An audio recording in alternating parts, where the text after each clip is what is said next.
The new amazing story finally has come, and name is What If Naruto Got Harem with Helluva Boss. So let's start the series. Pain. That was the first thing he remembered. Not the mission. Not the battle. Not the face of the enemy who'd finally landed the killing blow. Just pain, white hot and infinite, tearing through his chest like lightning through a summer sky. He'd felt death before, or close enough to taste it. The Valley of the End. The extraction of Kurama. But this was different. This was final. Fire.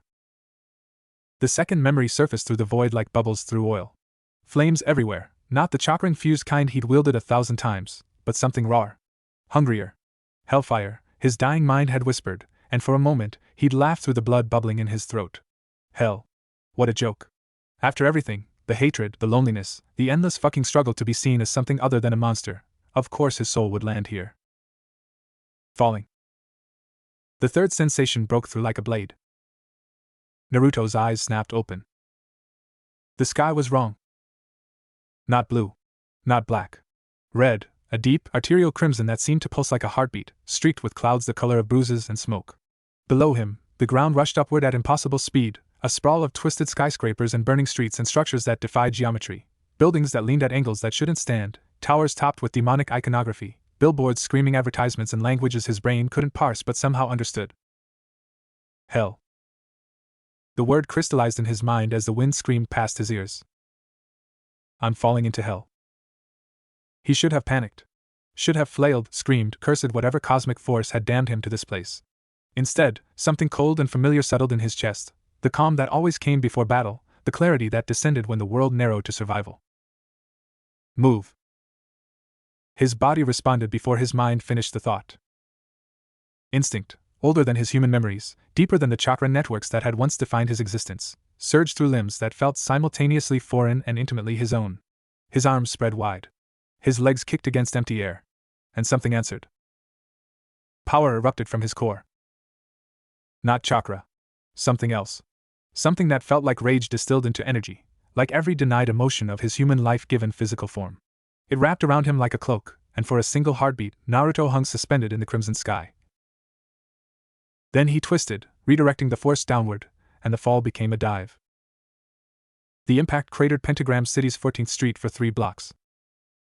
Cars, if the twisted, demonic vehicles could be called cars, shattered windows for a quarter mile. The ground buckled and heaved, asphalt turning to molten slag where the shockwave passed. Demons who'd been minding their own business, extorting tourists, consuming unfortunate souls, the usual Tuesday activities, were thrown flat by the concussive blast. And in the center of it all, wreathed in dissipating crimson energy and rising smoke, Naruto Uzumaki stood up for the first time in hell. He looked down at his hands. They weren't human hands anymore. Broad palms. Thick fingers. Dark claws, not the clawed gloves he'd worn as the Nine-Tails Jinchuriki, but actual claws, black as obsidian and sharp enough to carve steel. Red fur covered his arms, his chest, his entire body, not the orange red of a fox, but deeper. Blood red. The color of warning. He lifted one hand to his face. A snout. Not long like Kurama's true form, but present, a hellhound's muzzle, complete with teeth that definitely shouldn't fit in a human mouth. Ears twitched atop his head, swiveling independently to catch the sounds of the city awakening around him. And his eyes. Naruto focused on a shattered storefront across the street. In the broken glass, he saw his reflection. Glowing blue eyes stared back at him. The same blue. The same intensity. The same stubborn, unkillable light that had survived nine-tailed demons and village hatred and war and death itself. Whatever he'd become, whatever form hell had forced upon him, that remained. He was still Naruto. The ground beneath his feet rumbled. Naruto looked down. The crater, his crater, was already healing, hell's corrupted infrastructure repairing itself like living tissue. But that wasn't the rumble. The rumble came from deeper, from the street around him, as dozens of demons emerged from shattered buildings and side alleys, drawn by the explosion of power. They were ugly. That was Naruto's first thought. Not the kind of ugly that came from hard living or bad genetics. The kind of ugly that came from choice, from souls that had embraced cruelty so completely it reshaped their forms. Twisted limbs. Too many eyes. Grinning mouths full of needle teeth. Fresh meat. One of them hissed, a thing that might have been human once, if humans had tentacles for arms and faces like melted wax. Fell straight from the living world. Look at that power. Look at that light. He's mine. Another growled, pushing forward. This one was bigger, built like a brawler, with horns curling from its temples and skin the color of dried blood. I felt that impact from 3 districts over. Whatever he is, whatever he's carrying, I'm taking it. More demons crowded in. Dozens became scores. Scores became a crowd that blocked the street in both directions, a writhing mass of hunger and violence and the desperate, grasping need that defined Hell's damned. Naruto looked at them. He felt nothing. Not fear. Not anger. Not even the old, familiar ache for connection that had driven him through his human life. These things weren't people. They were predators, and predators understood only one language. Move, Naruto said. His voice was deeper than it had been. Rougher. But the tone, that flat, unimpressed I've dealt with worse than you tone, was pure Naruto. The demons laughed. It was ugly, wet sound, full of mockery and the absolute certainty of prey. Move? The brawler demon repeated, stepping closer. Its claws extended, each one long as a knife. Listen, pup. I don't know who you were up there, but down here you're nothing. Fresh meat with shiny eyes and… Naruto moved. Not fast. Not with any visible effort. He simply walked forward, and the brawler demon's head separated from its shoulders. For a moment, nobody understood what had happened. The brawler's body stood frozen, mouth still open mid-threat, while its head tumbled through the air and hit the ground with a wet thump. Then both halves dissolved into black smoke, and the crowd understood. Massacre is the wrong word for what happened next. Massacre implies slaughter. Implies helpless victims and overwhelming force. What Naruto delivered was something else entirely, something closer to correction, as if reality itself had decided these demons shouldn't exist and Naruto was simply the instrument of that decision. He didn't use jutsu. Didn't form seals or call on Kurama's power. He didn't need to. The energy that had slowed his fall surged through him with every heartbeat, and his new body moved with an ease that felt like coming home. A demon lunged from the left. Naruto caught its arm, twisted, and the limb came off like a rotten branch. 3 more charged together. Naruto stepped through them, claws finding throats and hearts and the soft spaces between vertebrae, and they dissolved before they hit the ground.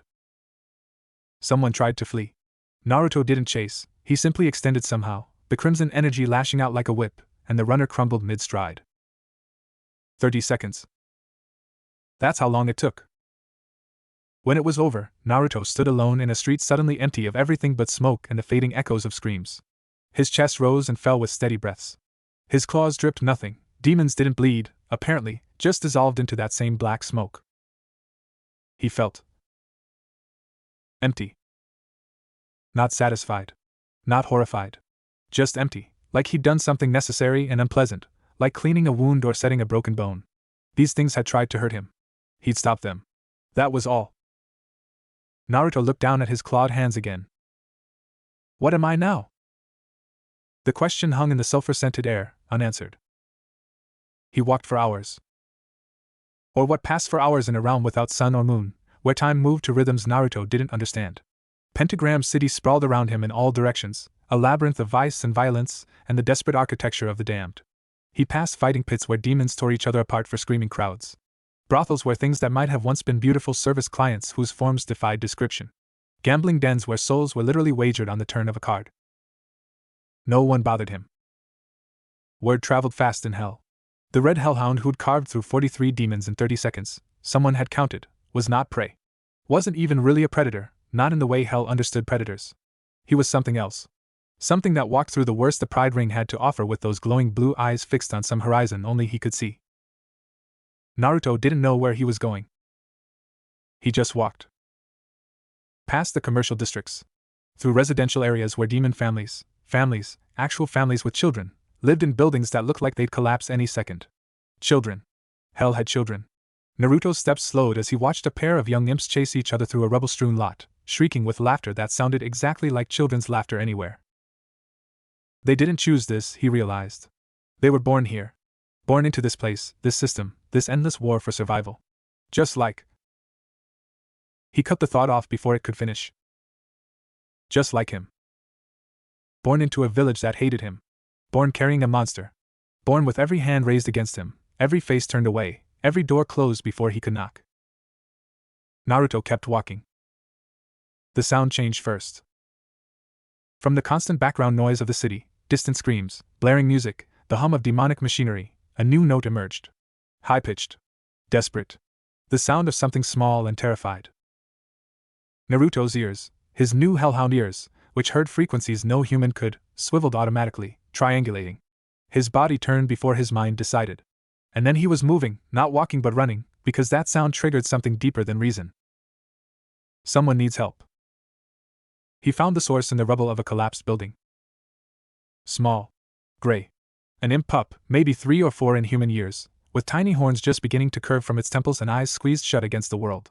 It was pinned beneath a chunk of masonry, not crushed, but trapped, too weak to move the weight. And starving. Naruto could see it in the way the pup's ribs showed through its thin chest. In the hollows of its cheeks. In the desperate, instinctive way it had curled into itself, conserving energy, waiting for death because that was kinder than hoping for rescue. No one else was coming. In hell, no one ever came. The pup's eyes opened as Naruto approached. They were yellow, pale, sickly yellow, and for a moment they held nothing but fear. Then they focused on Naruto's face, on those impossible blue eyes, and something shifted. Fear became something else. Not hope. Hope was too strong a word.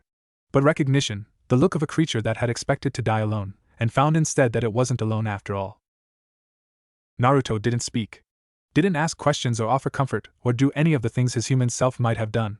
He simply gripped the chunk of masonry and lifted, muscles and that crimson energy working together, and the weight that had held the pup prisoner for days? Weeks, tumbled away. The pup didn't move. Couldn't move, Naruto realized. Too weak. Too far gone. It lay in the rubble, chest barely rising, those yellow eyes fixed on Naruto's face with an intensity that asked a single question. Are you going to hurt me? Naruto looked at the pup. He thought about walking away. This wasn't his fight.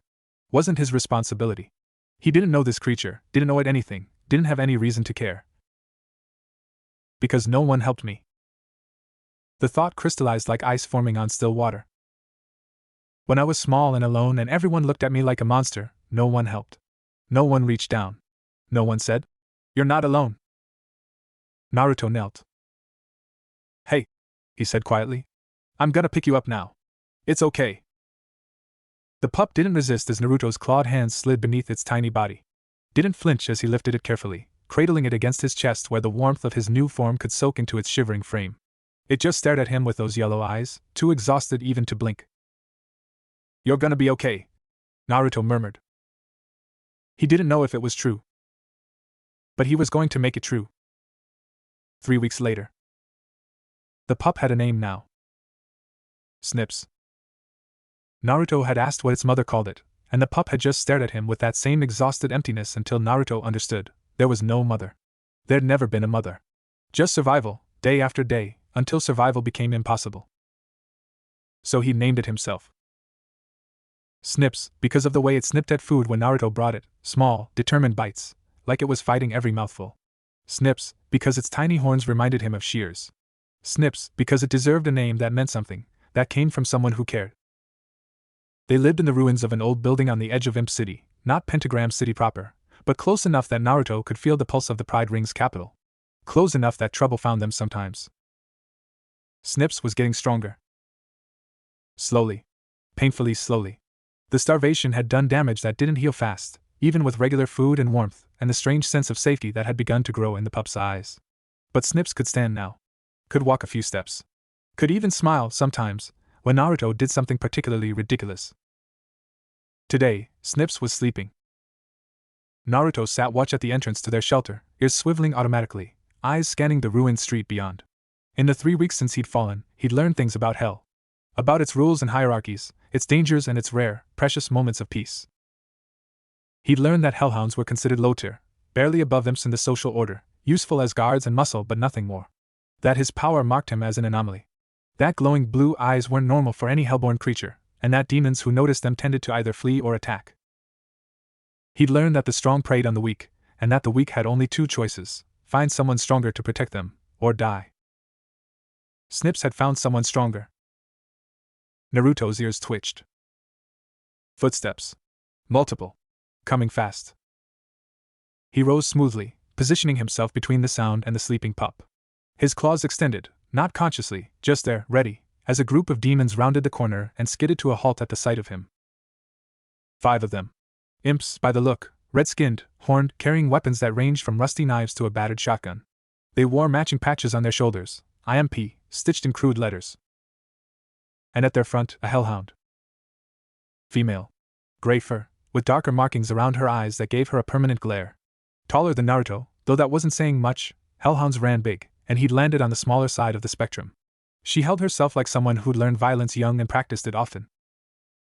Well, the lead imp said, a red bastard with crazy eyes and a scar across his face. What do we have here? A hound playing guard dog for a pile of rocks? The female hellhound's eyes narrowed as they landed on Naruto. Something flickered there. Interest? Recognition? Naruto couldn't read her expression, and didn't try. He just watched, still and silent, as the group fanned out. We're looking for someone, the scarred imp continued. Big red hound, tore through 43 demons a few weeks back. You know anything about that? Naruto said nothing. The imp's grin widened. Cat got your tongue? Or maybe you're just smart enough to keep quiet. Either way, we got a proposition for this mystery hound. Tell him Blitzo wants to talk. Blitzo. Naruto filed the name away. Still, he didn't speak. The female hellhound took a step forward. He's not talking, she said flatly. Let's go. This is a waste of movement behind Naruto. Small, unsteady, but moving. Snips had woken up. The pup appeared at Naruto's side, blinking sleep from yellow eyes, tiny hand reaching up to grip Naruto's fur. Who are they? Snips whispered, voice rough with sleep and lingering weakness. Naruto's entire body relaxed. Not because the danger was gone. Because Snips was okay. Because the pup had walked on its own, had come to him, had trusted him enough to ask. Nobody, Naruto said quietly. Go back to sleep. Snips shook its head. Stay with you. Across the street, the female hellhound's expression had shifted. The boredom was gone. In its place was something sharper, more focused, curiosity, maybe, or the first stirrings of something Naruto couldn't name. Is that your kid? She asked. Naruto met her eyes for the first time. Yes. One word. Simple. Final. The female hellhound stared at him for a long moment. Then, without warning, she laughed, a short, surprised sound that seemed to escape against her will. Blitzo, she said, not looking away from Naruto. We're leaving. What? Luna, we just got. We're leaving. Something in her voice made the scarred imp, Blitzo, shut his mouth. He shot Naruto a look that promised future trouble, then gestured to his companions. The group retreated, melting back into the ruined street. Only Luna lingered. She met Naruto's eyes one last time. You're different, she said quietly. I don't know what you are, but you're different. Then she was gone. Naruto stood in the entrance to their shelter, Snips pressed against his leg, and watched them disappear into the crimson haze. Who was that? Snips asked. I don't know, Naruto admitted. But he had a feeling he'd see them again. Chapter 2, The Dogs of War. 2 weeks later, Naruto learned that his feeling had been right.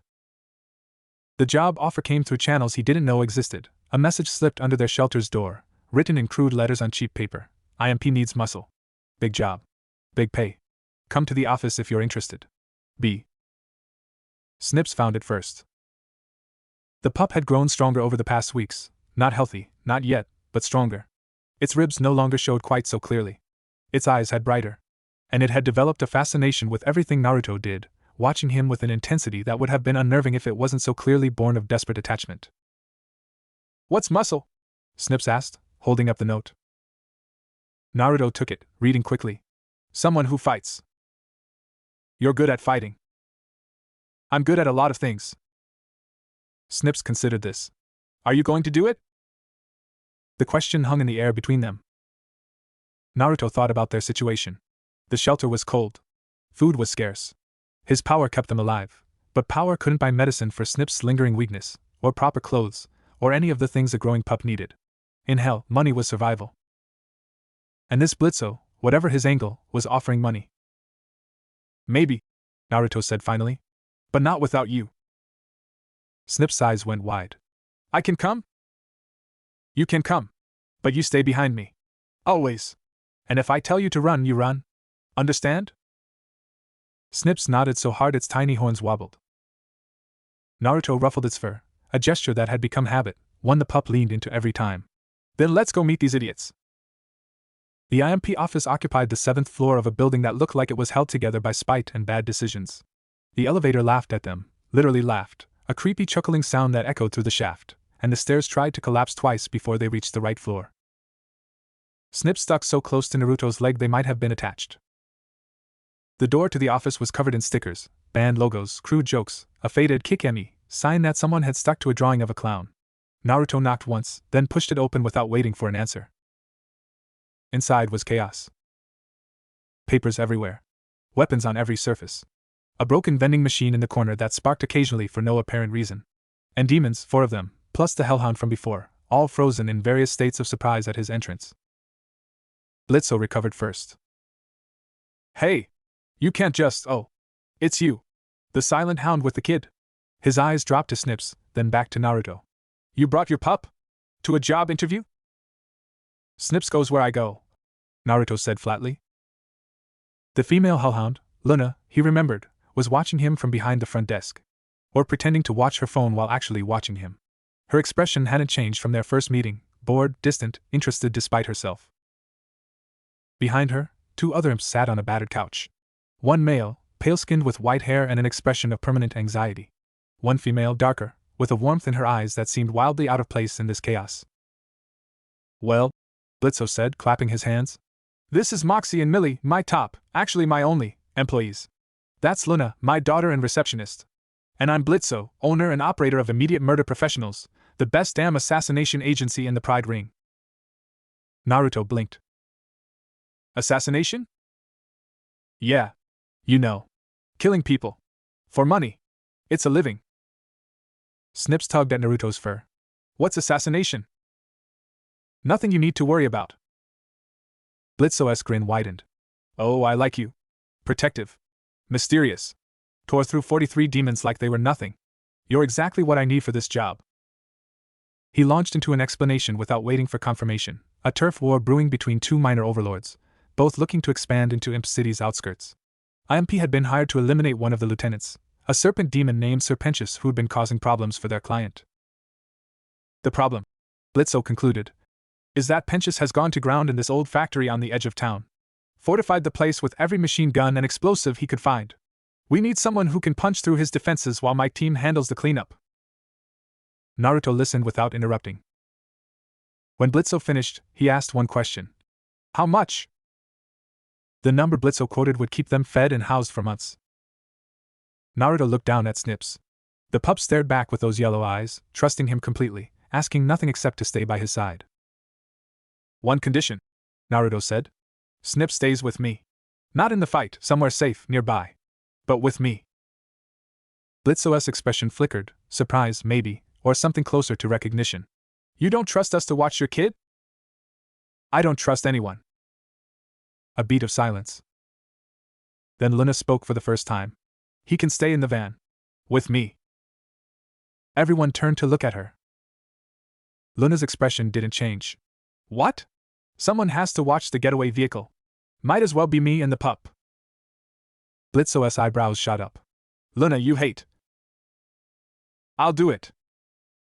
Something passed between father and daughter, a communication Naruto couldn't read. Finally Blitzo shrugged. Fine. Kid stays in the van with Luna. The rest of us go kill a snake. He stuck out his hand. Deal? Naruto looked at the offered hand.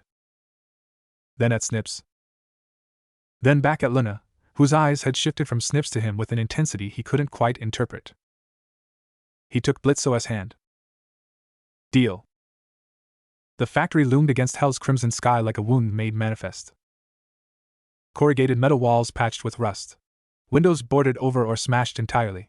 And everywhere, the gleam of gun barrels, machine guns mounted on every surface, tripwires visible even from this distance, the unmistakable shape of explosives wired into the structure itself. Serpentius had turned the place into a fortress. Naruto studied it from behind a collapsed building 2 blocks away, Snips pressed against his side. Behind them, the IMP van idled quietly, Luna behind the wheel with an expression of profound boredom. So, Blitzo said, crouching beside Naruto. What's the plan? I'm thinking Moxie provides covering fire. Millie and I go in through the side, you. I go through the front. Blitzo blinked. The front? There's like 40 machine guns aimed at the front. I noticed. That's insane. Naruto turned to look at him. Those blue eyes, glowing faintly in the crimson light, held absolutely no fear. I've dealt with worse than machine guns. Before Blitzo could argue, Naruto was already moving. He walked toward the factory like he was taking a Sunday stroll. No cover. No stealth. Just a red hellhound and his absurd confidence, crossing open ground towards certain death. Inside the van, Snips pressed its face to the window. Is he going to be okay? Luna looked at the pup. Looked at Naruto's retreating back. Thought about the way he torn through 43 demons without breaking a sweat. Yeah, she said quietly. I think he is. The machine guns opened fire when Naruto was 50 feet out. 47 barrels, all caliber, all aimed at a single target. The sound was apocalyptic, a continuous roar that drowned thought and rattled teeth and should have turned any living thing into paste. Naruto kept walking. The crimson energy that had saved him during his fall wrapped around him like a second skin.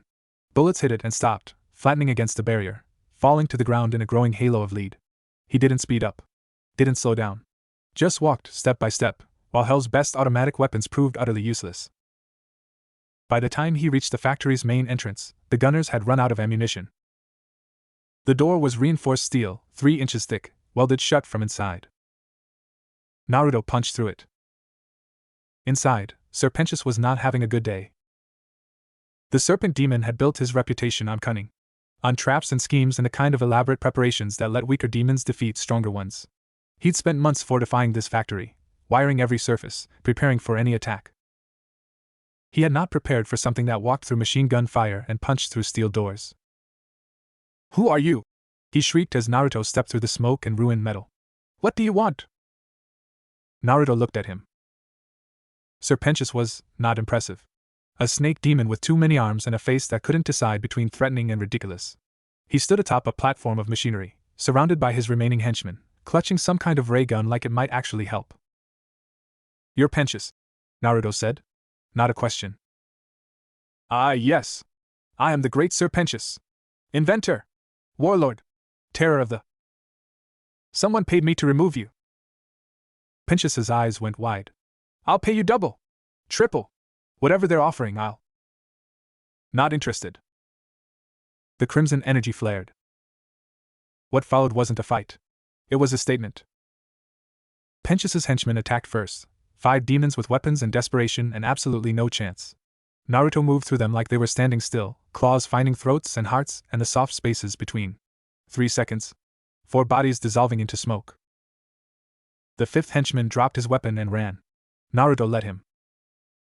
Pentius fired his ray gun.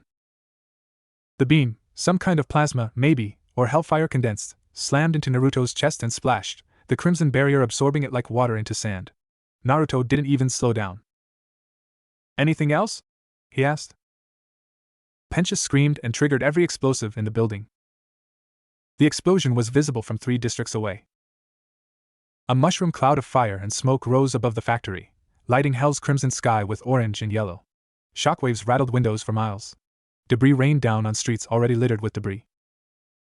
From their positions outside, Blitzo, Moxie, and Millie watched in horror. Boss! Moxie shouted. That was... I know what it was. Nobody could survive. I know. The fireball began to dissipate. And through the smoke, walking out of the burning wreckage like he'd just taken a casual stroll, Naruto emerged. He was carrying something. No, someone. Serpentius, unconscious and smoking, dangling from one clawed hand like a dead snake. Naruto's fur was singed. His clothes, what passed for clothes in hell, were mostly ash. But his eyes were still that impossible blue, and he moved with the same unhurried confidence he'd shown going in. He reached the group and dropped Pentius at Blitzo's feet. Job's done. Blitzo stared. Moxie stared. Millie grinned. Holy shit. Blitzo breathed.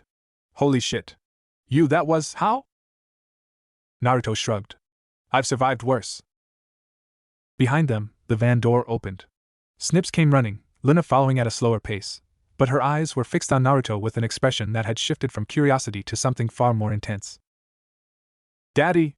Snips cried, launching itself at Naruto's legs. "You're okay!" Naruto's whole demeanor softened. He knelt, scooping the pup into his arms, and for just a moment, the terrifying demon who'd walked through an exploding factory became something else entirely. "I'm okay," he murmured. "Told you I would be." Luna stopped a few feet away. She watched the way Naruto held the pup. The way his claws that had torn through demons minutes ago, gentle to something almost impossibly tender.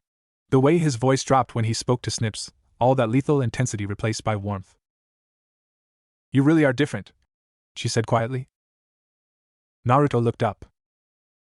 For a long moment their eyes met, hellhound to hellhound, survivor to survivor, two creatures who'd learned violence young and worn it like armor. Then Naruto's lips twitched in something almost like a smile. "So are you." End of Chapter 2. Continue to Chapter 3, The Hazbin Hotel. This response is AI generated, for reference only. Next. Red Claw. A Naruto x Helluva boss crossover. Chapter 3, The Hazbin Hotel. The money from the Pensius job lasted longer than Naruto expected. Not because it was a fortune, Blitzo, for all his chaos, paid fairly, but because Naruto spent almost nothing on himself. The shelter remained their home, though home was a generous word for a collapsed building with 3 standing walls and a roof that leaked sulfur-scented rain. Food appeared regularly. Snips got stronger. That was enough. Or it should have been. But hell had a way of finding Naruto, even when he wasn't looking. It started 3 weeks after the factory job. Naruto had taken Snips into Pentagram City proper, a rare excursion, usually avoided because of the dangers, but Snips needed clothes that weren't rags and medicine that couldn't be scavenged. The pup walked beside him now without holding his fur, small but steady, yellow eyes drinking in the chaos of the city with a child's terrible innocence. "Look, Daddy! That demon has 4 heads!" "Don't stare." "But why does he have 4 heads?" "I don't know, Snips." "Do you think he thinks twice as many thoughts? Or just the same thoughts but 4 times? Naruto's lips twitched. "That's a good question. Ask him." Snips immediately looked horrified. "No way. He might eat me." "He might. But you'd die curious." Snips considered this profound wisdom as they walked past a screaming argument between 2 demons who'd apparently forgotten what they were arguing about, and were now just screaming for the sake of screaming. "I don't want to die," the pup announced finally. "Good. Me neither." "Then we won't." Naruto looked down at the small creature who'd attached itself to him with absolute, unquestioning faith. "Yeah," he said quietly. "We won't." The commotion started 2 blocks later. Screaming, not the casual screaming of everyday hell, but panic screaming, the kind that meant something was actually wrong. Naruto's ears swiveled automatically, triangulating. 3 blocks east. Multiple voices. The sounds of a struggle. "Daddy?" Snip's voice had gone small. Naruto looked down. The pup's eyes were wide, fixed on him, waiting for instruction. Trusting him completely. "You could walk away," a voice whispered. "Not your fight. Not your problem. You have Snips to protect." But that was exactly the point. "Stay behind me," Naruto said. "Close. If I tell you to run, you run to that alley and don't come out until I find you. Understand?" Snips nodded, small body pressing against Naruto's leg. They moved toward the sound. The scene that greeted them was chaos. 6 demons, various types, all armed, were attacking a building with a garish facade and a neon sign that read Hazbin Hotel in flickering letters. The sign was already half destroyed, sparks showering the street below. The building's doors hung at broken angles. And on the steps, fighting desperately against the attackers, were 3 demons who clearly weren't winning. A woman with white hair and a spear, moving with trained precision, but clearly overwhelmed. A spider demon, actually a spider, with 4 arms and an attitude, who fought dirty but couldn't be everywhere at once. And at the center, trying to shield something behind her, a woman with pale skin and dark hair and eyes that burned with desperate hope even as her companions fell back. "Get inside!" the dark-haired woman shouted. "Charlie, get!" "I'm not leaving you!" The second voice came from behind her, younger, higher, also female. The one being shielded. Naruto's assessment took 2 seconds. 6 attackers. 3 defenders, one of them non-combatant. The fight was almost over, another minute, maybe two, and the building would fall. Not your fight, the voice whispered again. Snips pressed closer to his leg. Naruto moved. He didn't announce himself. Didn't shout a warning or try to de-escalate. The 6 attackers were focused on their prey, on the building, on the victory they could taste. They didn't notice the red hellhound until he was already among them. The first died without knowing what killed him. The second turned at the sound of his companion dissolving into smoke, and Naruto's claws found his throat before his brain could process danger. The third actually managed to scream, a short, gurgling sound cut off as Naruto's fist caved in his chest. 3 seconds. 3 bodies. The remaining attackers finally registered the threat. What the? Who? Kill him! They rushed as one. Naruto met them halfway. The crimson energy that had become as natural as breathing surged through him, amplifying speed and strength and the lethal precision of a body built for violence. He caught the first attacker's arm and twisted, feeling bone shatter, then used the momentum to spin into the second, claws finding soft tissue. The third tried to flank him. Naruto was already moving, already there, and his kick shattered its spine. One left. A demon with too many eyes and a sword that sparked with hellfire. It stared at Naruto, weapon raised, and for a moment something like recognition flickered in those multiple pupils. You're the Red Hound, the one who destroyed Serpentius. Tell your boss, Naruto said quietly, that this building is protected now. The demon ran. Naruto led it. Silence settled over the street. Then, behind him. Holy shit. Naruto turned. The spider demon was staring at him with 4 wide eyes and an expression that hovered somewhere between terror and profound interest. The white-haired woman had her spear raised, ready to fight, though her hands shook slightly. And the dark-haired woman, the one who'd been shielding the other, was looking at him with an expression Naruto couldn't quite read. That was... She started. Then stopped. Then started again. Who are you? Before Naruto could answer, a small form pressed against his leg. Daddy, are you okay? Snips. The pup had stayed exactly where Naruto told him, hidden in the shadow of a collapsed awning. But now he'd emerged, drawn by the sudden silence, yellow eyes fixed on Naruto with that same intense concern. Naruto's whole demeanor shifted. I'm okay, he said quietly, reaching down to rest a hand on Snip's head. Told you I would be. You always say that. Because it's always true. The dark-haired woman made a sound, something between a laugh and a sob. When Naruto looked up, her eyes were wet. You have a child, she said. And you still stopped to help us. Naruto shrugged. Snips was safe. You weren't. Behind the woman, the one who'd been shielded finally emerged, a younger demon, also dark-haired, with an aura that felt different from the others. Purer somehow. Like light trying to exist in darkness. Thank you, the younger one said. Her voice was soft but steady. Those demons, they've been attacking us for weeks. Trying to drive us out. We thought nobody would help. In hell, the white-haired woman said flatly. Nobody does. Naruto met her eyes. I'm not from hell. A beat of silence. Then the spider demon let out a bark of laughter. Oh, I like this guy. Fresh meat with attitude. Classic. I'm not meat either. Even better. The dark-haired woman, the older one, Naruto realized, the one who'd been fighting, stepped forward. Her spear lowered slightly, though she didn't sheath it entirely. I'm Vaggie. This is my girlfriend Charlie, and her daughter. Vaggie, the younger one, Charlie's daughter, protested. You don't have to. After what just happened, they deserve to know who they saved. Vaggie's eyes never left Naruto. Charlie is the princess of hell. Her father is Lucifer Morningstar. And this building is the Hazbin Hotel, her project to rehabilitate sinners. Naruto blinked. Princess of hell. Lucifer's daughter. A hotel for redemption. In hell. You're kidding, he said. I wish I was, Charlie murmured. She'd moved to stand beside her daughter, one hand resting protectively on the younger woman's shoulder. I know it sounds insane. It is insane. But I have to believe, that demons can change. That there's good in everyone, even here.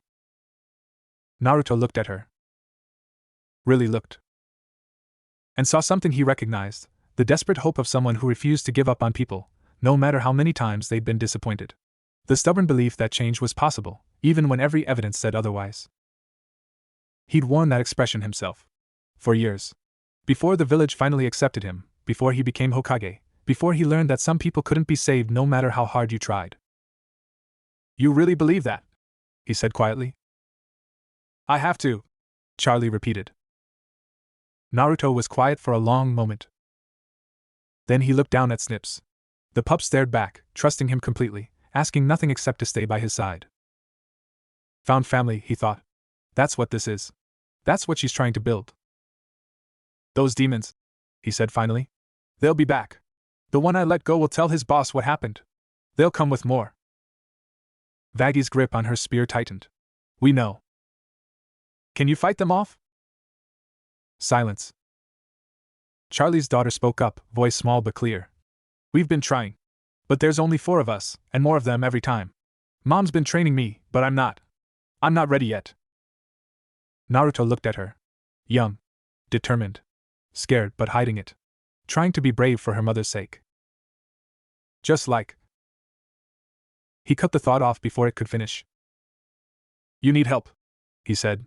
It wasn't a question. Charlie nodded slowly. We need someone who can protect us. Who can stand against the demons who want to destroy this place. But we can't pay, the hotel barely has enough to keep running, and… I didn't ask about payment. Charlie blinked. Then why would you? Naruto looked down at Snips again. The pup had relaxed against his leg, comforted by his presence, trusting him to make the right choice. Because no one helped me, he said quietly. When I was small and alone and everyone looked at me like a monster, no one reached down. No one said you're not alone? He met Charlie's eyes. You're trying to be that someone. For people who've never had it. Something shifted in Charlie's expression. Hope, cautious, terrified hope, flickered in her eyes. You'll help us? Naruto considered the question. A building full of strangers. A mission that probably wouldn't work. Enemies who'd keep coming, keep attacking, keep trying to destroy everything Charlie had built. Not your fight, the voice whispered. Not your problem. You have Snips to protect. But Snips was looking up at him with those yellow eyes, and Snips had learned to trust because Naruto had been there. Had stayed. Had refused to walk away. I'll help, Naruto said. Charlie's face lit like sunrise breaking through clouds. The hotel was a disaster. Naruto learned this within 5 minutes of stepping inside. Broken furniture. Peeling wallpaper.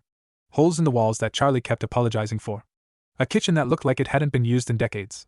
And residents, 3 of them, plus the 4 Naruto had already met, who ranged from mildly unsettling to genuinely disturbing. This is Husk, Charlie said, gesturing to a grumpy-looking cat demon behind the bar.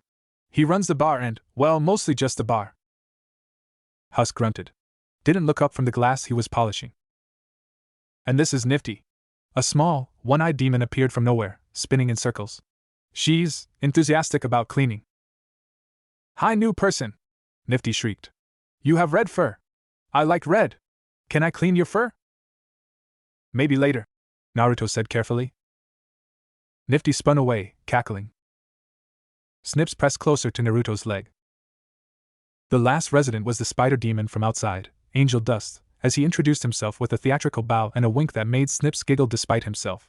So you're the big bad hound who saved our fuzzy asses, Angel said, examining Naruto with obvious interest. Gotta say, not what I expected. What did you expect? I dunno. Bigger? Meaner? Angel's eyes dropped to Snips. Didn't expect you to come with a mini-me. Snips stays with me. Ah, that's cute. Protective daddy vibe. Very hot. Vaggie made a choking sound. Angel, please try to be professional. Professional? Babe, I'm a porn star. Professional for me is different. Charlie laughed nervously. Angel just has a unique way of expressing himself. You'll get used to it. Naruto looked around the ruined hotel. At the princess who believed in redemption.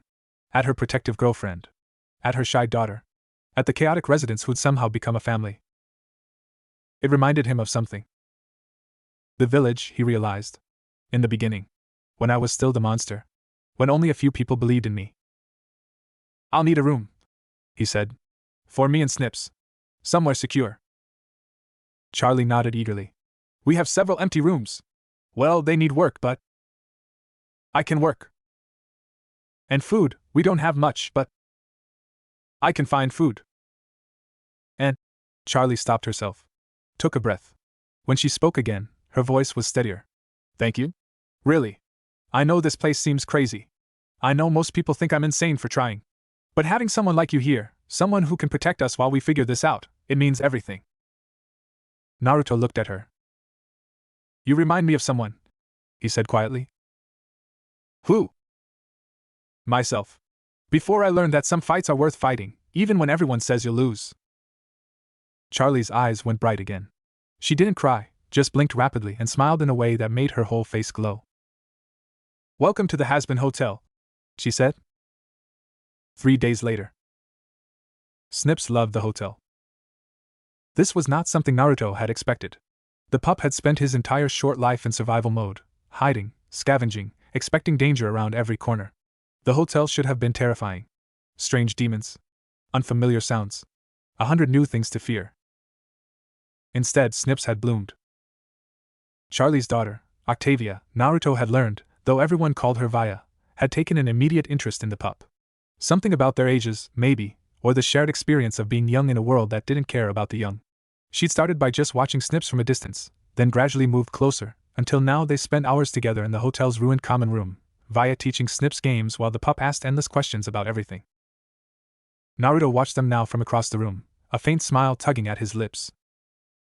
He's good with her. He didn't turn at the voice. He'd heard Luna approach. Her footsteps were distinctive, heavier than most hellhounds, with a slight drag on the left that spoke of an old injury. Snips is good with everyone. I meant Vaya. Luna moved to stand beside him, arms crossed, expression carefully blank. She doesn't open up to many people. Her family's kind of a mess. Naruto glanced at her. You know them? I know of them. Stella's, her father, is one of BlitzOS clients. Something flickered in her expression. It's complicated. Most things are. They stood in silence, watching Vaya teach Snips some kind of hand game. The pup's laughter drifted across the room, a sound Naruto had come to treasure, because it meant Snips was safe, was happy, was living instead of just surviving.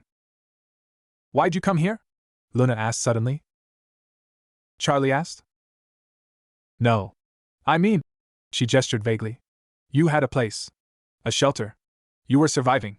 Why uproot everything for some crazy princess and her doomed hotel? Naruto considered the question. He thought about the village. About Iruka, the first person to see him as something other than a monster. About Team 7, the family he'd built from strangers. About all the people who believed in him when belief made no sense. Because someone believed in me once, he said finally, when I had no reason to expect it. And it changed everything. Luna was quiet for a long moment. Then, that's stupid. Naruto smiled faintly. Yeah, I know. That night the attack came. Not the main force, not yet. Just scouts, testing the hotel's defenses, seeing if the Red Hellhound was as dangerous as the survivor had claimed. 3 of them. Imps, by the look, armed with knives and the kind of cruel confidence that came from preying on the weak. They slipped through a broken window on the hotel's second floor and began moving through the halls, searching for. For what? Naruto didn't know. Didn't care. He was already moving. His room was on the 3rd floor, Snips sleeping peacefully in a bed that was more padding than mattress. The pup had learned to sleep deeply here, trusting the walls, trusting the protection, trusting him. Naruto wouldn't let that trust be betrayed. He found the first intruder in the 2nd floor hallway. 1 second the imp was creeping toward the stairs. The next, Naruto's claws were around its throat, and it was dissolving into smoke before it could scream. The second heard the commotion and turned, just in time to see Naruto emerging from the shadows, blue eyes glowing in the darkness. Wait! It started. Naruto didn't wait. The third tried to run. Made it to the broken window, one leg already through, before Naruto's hand closed on its ankle and dragged it back inside. Please, I'll tell them. I'll say you're too strong, Naruto looked at the terrified imp. At its shaking hands and pleading eyes. At the creature that had come to hurt his family, now begging for mercy it would never have shown. Tell them whatever you want, Naruto said quietly. But deliver a message first. He let the imp go. It crumpled to the floor, then scrambled backward, eyes wide. Tell whoever sent you that the Hazbin Hotel is protected now. Tell them that anyone who comes here to hurt the people inside will answer to me. And tell them," Naruto's eyes flared brighter, "that I've survived worse than anything hell can throw at me." The imp ran. Naruto watched it go. Behind him, a soft sound, breath-catching, maybe, or a gasp suppressed. He turned. Luna stood in the hallway, still in her day clothes, expression unreadable. How long she'd been there, he didn't know. What she'd seen, he couldn't guess.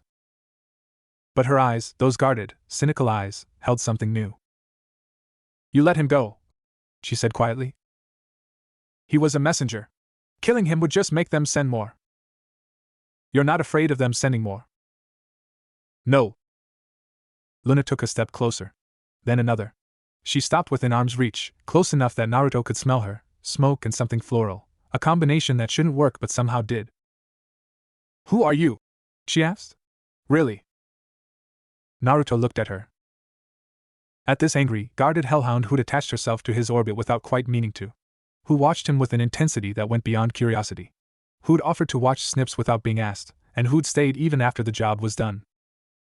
"I don't know anymore," he admitted. "I was someone else. Before I fell here. Someone, human." Luna's eyes widened slightly. "Human? You can't. Souls that fall here become sinners. They don't become hellhounds." "I'm not a sinner." Naruto's voice was quiet but certain. "I don't know what I did to end up here. But I know what I was. And I know what I am now." He met her eyes. "A protector. That's all I've ever wanted to be." The silence stretched between them. Then Luna did something unexpected. She laughed. Not her usual scoff or cynical chuckle, a real laugh, surprised out of her, warm and genuine. It transformed her face, softening the hard edges, making her look younger. "You're insane," she said. "You know that, right? Standing in a hallway in hell, covered in demon dust, telling a stranger you used to be human. That's insane." "Yeah." Naruto's lips twitched. "I know." Luna shook her head, still smiling. Then, abruptly, the smile faded. Her expression shifted to something more serious, more vulnerable, though she'd probably died before admitting it. "I watch you," she said quietly. "With Snips. The way you are with him. The way you care." She looked away. "I never had that. Blitzo tries, but he's Blitzo. And before him, there was nothing. Just survival." Naruto said nothing. Just waited. "When I see you with him," Luna continued, still not looking at him, I think maybe it's possible. To be different. To have something other than this." She gestured vaguely at the hotel, at hell, at everything. Naruto considered his words carefully. "It's possible," he said finally. "I know because I lived it. Before I fell, I had nothing. No family. No friends. Everyone hated me just for existing." He paused. "Then someone believed in me. And I built a family from nothing." Luna finally looked at him. "And then you died," she said flatly. "And then I died." Naruto shrugged. "But I had them first. However long it lasted, I had them. And that made everything worth it." Something shifted in Luna's expression. Something raw and painful and barely hidden. "That's stupid," she whispered. "I know." They stood in the ruined hallway, two hellhounds who'd learned violence young, and for a moment, the walls between them didn't seem quite so high. Then Luna turned and walked away. But at the end of the hall, she paused. "Naruto?" It was the first time she'd used his name. "Yeah?" "The way you fight. The way you move.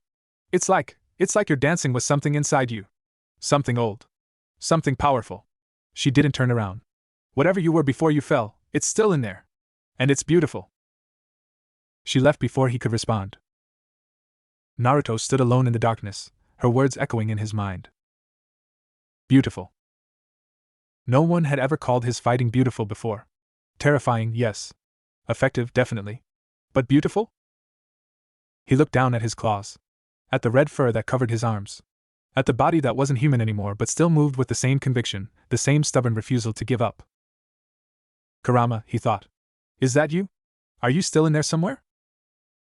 But the Nine Tails didn't answer. Hadn't answered since Naruto fell. Whatever power flowed through him now, it was different, crimson instead of orange, wilder and more chaotic, but somehow his in a way Kurama's chakra had never quite been. Naruto closed his eyes. When he opened them again, he was smiling. End of Chapter 3. Continue to Chapter 4, Red Claw Rising. Next. Red Claw. A Naruto x Helluva boss crossover. Chapter 4, Red Claw Rising. 3 months at the Hazbin Hotel changed everything. Not the hotel itself, that remained a glorious disaster of peeling wallpaper and broken furniture, and Charlie's indefatigable optimism. But the family around it shifted, grew, transformed into something Naruto hadn't expected to find again after death. Snips thrived. The pup who'd been starving in rubble now ran through the hotel's halls with Octavia, the two of them an unlikely pair, Hellhound pup and Goetia princess, bonded by loneliness and the discovery that someone actually cared. Octavia had emerged from her shell in ways that made Charlie tear up every time she witnessed it. Snips had learned to laugh without fear. And Naruto had found something he thought lost forever: purpose. The attacks continued. Every week, another scout. Every 2 weeks, a serious attempt. The forces behind them grew bolder, better organized, more determined to destroy Charlie's dream before it could take root. But none of them got past the red hellhound who seemed to materialize from shadows whenever danger threatened. Word spread. The Hazbin Hotel has a demon. A hellhound with eyes like blue fire. He doesn't kill, not always, but he makes you wish he had. He lets messengers live just to spread the fear. They call him Red Claw. Naruto hadn't chosen the name. It had emerged from the underworld's gossip networks, spreading through Pentagram City like wildfire. Red Claw, the demon who protected the hopeless. Red Claw, the monster who showed mercy. Red Claw, the contradiction that hell couldn't understand. He ignored it. Names didn't matter. Protection did. The Blood Dome sat in the heart of Pentagram City's entertainment district, a massive amphitheater where demons gathered to watch spectacles of violence and depravity. Fighting pits, execution games, musical performances that somehow made the violence worse. Naruto had no interest in the place. But Snips had heard about it from Octavia, and Octavia had heard about it from Angel Dust, and Angel Dust had mentioned it casually during one of his endless monologues about the real hell experience. "You've never been to the dome?" Angel had asked, genuinely shocked. "Babe, it's everything. Fights, music, chaos, demons losing their minds. You'd love it." "Not interested." "Come on. When's the last time you did something fun? Something that wasn't protecting this dump or playing daddy to the mini-me?" Naruto had no answer for that. Which was how he found himself standing outside the Blood Dome 3 nights later, Snips on his shoulders, Octavia beside them, both children vibrating with excitement. "Daddy, look! It's so big!" "I see it, Snips." "Do you think they have snacks?" "Vaya said they have snacks. I want snacks." "We'll find snacks." Octavia smiled, a rare expression that transformed her solemn face. "The snacks are terrible. Everything here is terrible. That's kind of the point." Snips considered this. "Terrible snacks are better than no snacks." "Spoken like someone who's been hungry," Octavia said quietly. Naruto glanced at her. There was understanding in her eyes, the recognition of someone who'd known emptiness, even in the midst of privilege. Stolas loved his daughter, Naruto had learned, but love wasn't always enough to fill the gaps left by absence and broken families. "Come on," he said. "Let's see what all the fuss is about." Inside, the Blood Dome was overwhelming. Thousands of demons packed the stands, their combined energy creating a pressure that pressed against Naruto's senses like physical weight. The central stage, a massive circle of reinforced stone, currently hosted a fight between a hulking brute with too many arms and a smaller, faster demon who dodged and weaved with desperate grace. The crowd roared with every near hit, every spray of blood, every moment that could end in death. Snips pressed closer to Naruto. "This is scary. You want to leave?" "No." The pup's voice was small but certain. "I want to see." Naruto found them seats near the back, less crowded, easier to escape if things went wrong. Octavia sat on one side of Snips, Naruto on the other, forming a protective barrier around the smallest member of their party. The fight ended badly. The smaller demon made one dodge too few, and the brute's fist caved in its chest. The crowd screamed, not horror, but delight, as the loser dissolved into black smoke. Snips was quiet. "You okay?" Naruto asked. That was really fast. 1 minute they were fighting and then..." Snips stopped. Swallowed. "Is that what happens to everyone?" When they die here? Not everyone. But a lot of people. Oh. Naruto wrapped an arm around the pup, pulling him close. I won't let that happen to you. Ever. Snips leaned into him. I know. The music started after the fight. A band took the stage, 4 demons with instruments that looked like they'd been salvaged from a garbage fire and tuned by someone who hated music. They launched into a set that was less performance and more assault, guitars screaming, drums pounding, vocals that sounded like dying animals. The crowd loved it. Naruto did not. But as he watched, something shifted. The band was terrible, objectively, unquestionably terrible, but the energy they generated was undeniable. Demons motioned and screamed and lost themselves in the noise, and for just a moment, the violence of the blood dome transformed into something else. Release, Naruto realized. They're not here for the music. They're here to feel something other than the constant grind of survival. He understood that. Understood it better than he wanted to. The band finished their set to thunderous applause, or what passed for applause in hell, which was mostly screaming and the occasional thrown object. As they left the stage, the announcer, a demon with far too many eyes and a voice that carried like thunder, boomed across the arena. Thank you to our opening act. But now, ladies and gentle demons, it's time for what you've all been waiting for. The crowd's energy shifted. Sharpened. The main event. A performance so intense, so dangerous, so insane that no band in hell has dared to follow them. Give it up for. Silence. The announcer stared at the stage. The crowd stared at the announcer. What do you mean they're not coming? The announcer hissed into a microphone that apparently also worked as a communication device. They what? They can't, this is. He turned back to the crowd, smile fixed, eyes panicked. Ladies and gentle demons. It seems our main act has encountered some difficulties. Please bear with us while we.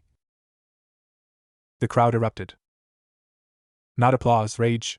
Thousands of demons who'd come for a show, who'd paid and traveled and worked up the energy to lose themselves, suddenly faced with nothing. Objects began flying toward the stage. The announcer ducked. Security demons, if such things existed in hell, looked at each other in helpless confusion. Daddy? Snip's voice was small. What's happening? Naruto was already standing. I don't know. But we need to. A hand grabbed his arm. He turned.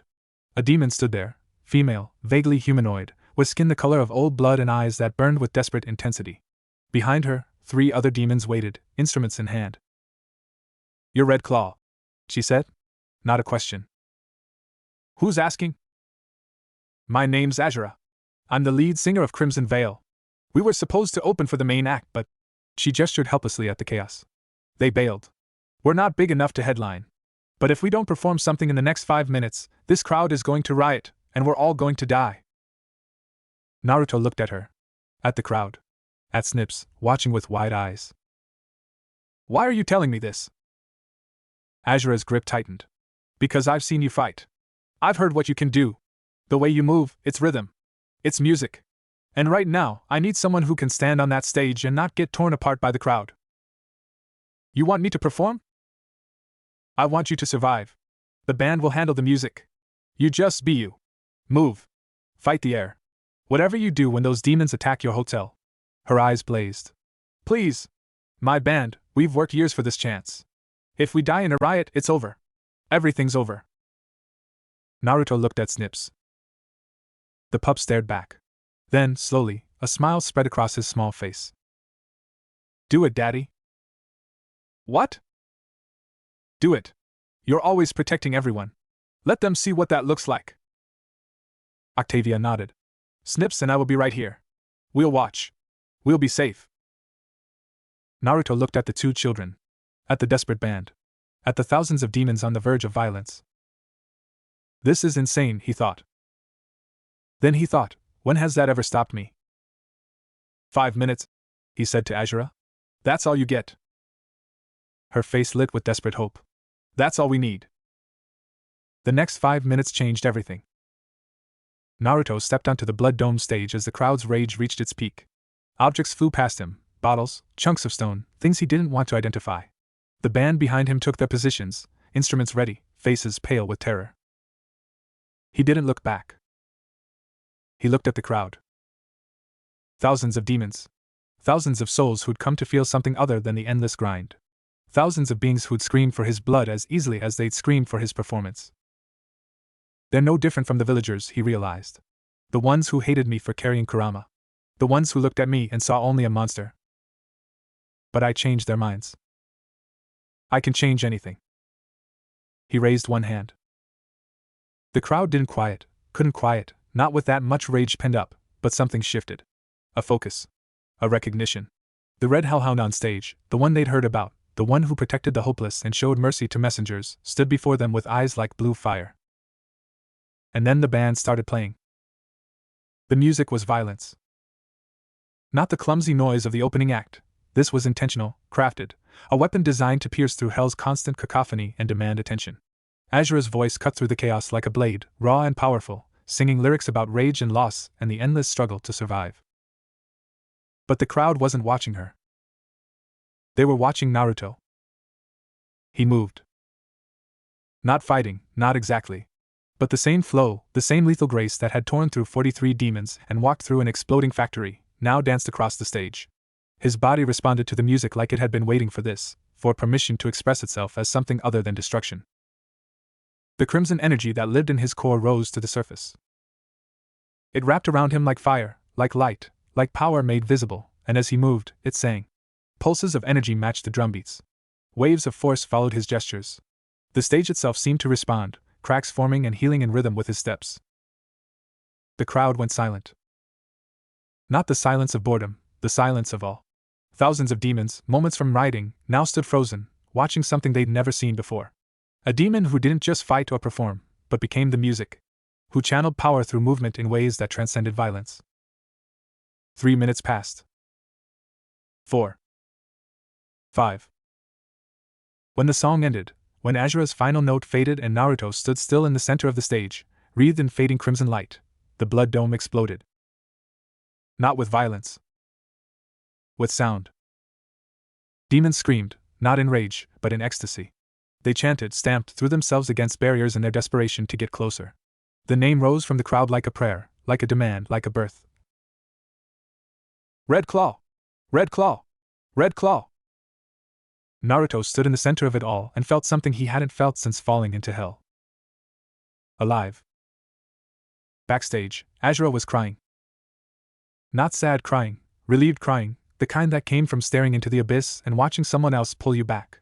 She grabbed Naruto in a hug that would have crushed a normal demon, sobbing into his fur. You did it! You did it! We're not dead! We're not dead, and they're still screaming and… She pulled back, eyes wild. Where did you learn to move like that? Naruto shrugged. Lots of practice. Practice doing what? Fighting. Surviving. Protecting people. He paused. It's not that different from music, I guess. Rhythm. Flow. Knowing when to move and when to stay still. Azura stared at him. Then she laughed, a sound as raw as her singing voice, full of wonder and disbelief. You're insane. You know that, right? Yeah. I've been told. Behind them, the crowd was still chanting. Red Claw! Red Claw! Red Claw! Snips appeared, pushing through the chaos, Octavia close behind. The pup launched himself at Naruto, who caught him easily, swinging him up onto his shoulders. Daddy! That was amazing! You were all glowy and fast and the crowd loved you. Snip's eyes were huge. Can you do it again? Can we stay? Can I watch forever? Naruto laughed, a real laugh, surprised out of him. Maybe not forever. But we can stay a little longer. Octavia stood nearby, watching with an expression Naruto couldn't quite read. When he caught her eye, she looked away quickly. You okay? He asked. She nodded. Then, quietly. My father used to take me to things like this. Performances. Not like this. Fancier. But he'd always watch me instead of the stage. Make sure I was okay. She paused. You did that. With Snips. Even while you were performing, you kept checking on him. Naruto was quiet for a moment. He's my family, he said simply. That's what family does. Octavia looked at him. At Snips, laughing on his shoulders. At the chaos of the blood dome, suddenly less frightening because someone in it cared. Yeah, she said softly. I'm starting to understand that. News of the performance spread faster than fire through dry grass. By morning, every demon in Pentagram City had heard about Red Claw's Blood Dome debut. By evening, recordings, somehow, Hell had developed recording technology that rivaled the living world, were circulating through every network, every gathering place, every corner of the Pride Ring. The response was insane. Demons who'd never shown interest in music suddenly wanted tickets to Crimson Veil's next show, not for the band, but for the Red Hellhound who'd transcended performance. Demons who'd dismissed the Hazbin Hotel as a joke now spoke of it with something approaching respect. And everywhere, the name echoed. Red Claw. Red Claw. Red Claw. Naruto tried to ignore it. He failed. 2 weeks later, a demon appeared at the hotel's door. Not an attacker, this one came alone, unarmed, with an expression that mixed eagerness and terror in equal measure. He was small, even by imp standards, with oversized glasses and a nervous twitch. I'm looking for Red Claw," he stammered. Naruto stood in the doorway, arms crossed. "Why?" "I have an offer. A business proposition. From..." The imp swallowed hard. "From Mammon." Naruto's expression didn't change, but inside, something shifted. Mammon. One of the 7 deadly sins. The embodiment of greed itself. A being so powerful, so ancient, that even Charlie's father treated him with caution. "What does Mammon want with me?" The imp held out a folded paper. "He wants you to perform. Officially. At the Greed Ring's Grand Arena. He'll pay." Another swallow. "He'll pay whatever you ask." Naruto took the paper. "Read it." The offer was obscene. Enough money to fund the hotel for years. Enough to ensure Snips would never be hungry again. Enough to buy safety, security, everything Naruto had been fighting to provide. He looked at the imp. "Tell Mammon I'll consider it." The imp's face fell. "Consider? But the offer, nobody says consider to Mammon." "Then I'm nobody." Naruto's voice was flat. "Tell him I'll consider it. That's all." The imp fled. Naruto stood in the doorway, holding the offer, feeling the weight of a choice he hadn't asked for. Behind him, a soft voice. "That's a lot of money." Luna. She'd taken to appearing at odd moments, watching him with those guarded eyes. Since the Blood Dome, her presence had become more frequent and more intense. "It's a lot of money," Naruto agreed. "Are you going to take it?" He turned to look at her. She stood in the ruined lobby, backlit by Hell's eternal crimson glow, expression unreadable. "I don't know," he admitted. Luna moved closer. "Mammon doesn't do favors. If he's offering that much, he wants something more than a performance. He wants you. Your image. Your reputation. Your..." She gestured vaguely. "Whatever makes you different." "I know." "And you're still considering it." Naruto looked at the paper again. At the zeros that could change everything for Snips, for the hotel, for this strange family he'd somehow accumulated. "Snips deserves safety," he said quietly. "He deserves to never be hungry again. To never be cold or scared or alone. If this can give him that..." He stopped. Took a breath. "How do I say no to that?" Luna was quiet for a long moment. Then, "You ask him." Naruto looked up. "Snips," she clarified. "You ask Snips what he wants. Because this isn't just about safety, it's about you. Who you are. What you become. If you sell yourself to Mammon, even for the best reasons, you might not recognize yourself at the end." Naruto stared at her. In the 3 months since they'd met, Luna had never offered advice. Had never shown this kind of insight. Had never, until now, revealed that she understood him at all. "Why do you care?" he asked. Luna's expression flickered. Something raw, quickly hidden. "Because you're the only interesting thing in this boring hellhole," she said flatly. "Don't read into it." She turned and walked away. Naruto watched her go. Then he looked down at Mammon's offer, and thought about what she'd said. Ask Snips? Maybe that was the answer. Snips was in the hotel's common room, playing some elaborate game with Octavia that involved blocks and rules Naruto couldn't follow. He looked up as Naruto entered, face lighting with that pure, uncomplicated joy that still made Naruto's chest ache. "Daddy! Via's teaching me a game! It's really hard, but I'm getting better." "That's great, Snips." Naruto sat down beside him. "Can I talk to you for a minute?" Snip's expression shifted, not to fear, but to seriousness. The look of a pup who'd learned young that important talks could change everything. "Via, can you?" Naruto started. "I'll get snacks," Octavia said immediately, rising. She squeezed Snip's shoulder as she passed, a gesture so natural, so caring, that Naruto felt another piece of his heart settle into place. When they were alone, Snips looked at him with those yellow eyes. "What's wrong?" "Nothing's wrong. Naruto paused, trying to find words. "I got an offer today. From a very powerful demon. He wants me to perform, like at the Blood Dome, but bigger. For more people. And he'll pay a lot of money."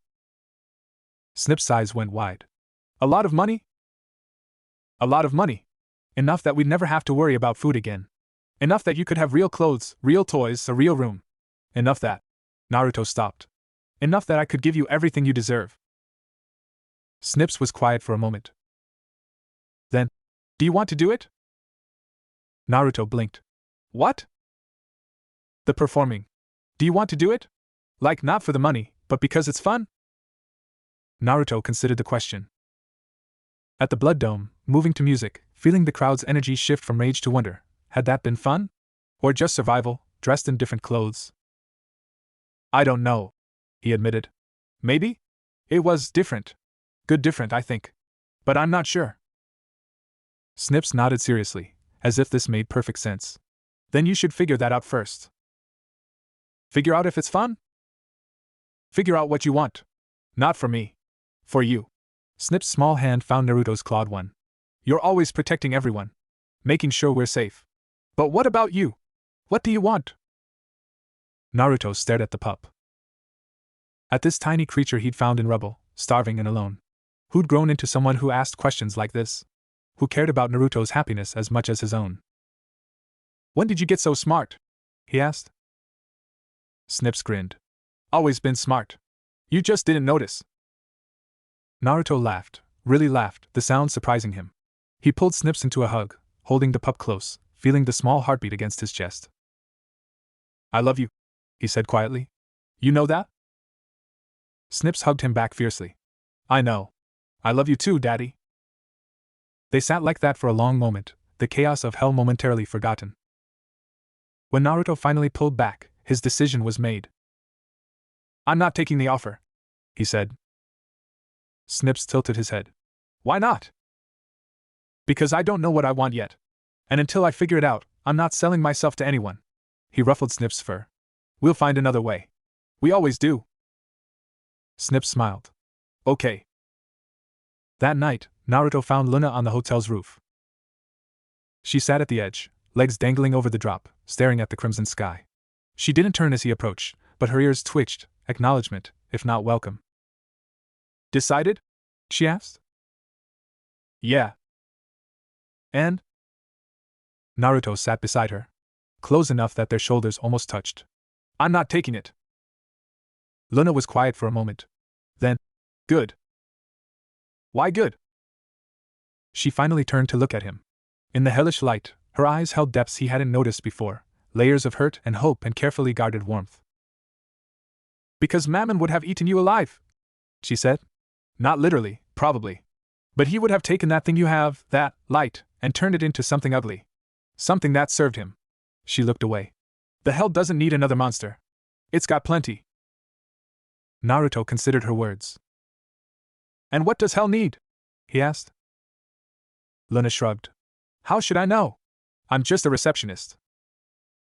"You're more than that." She glanced at him sharply.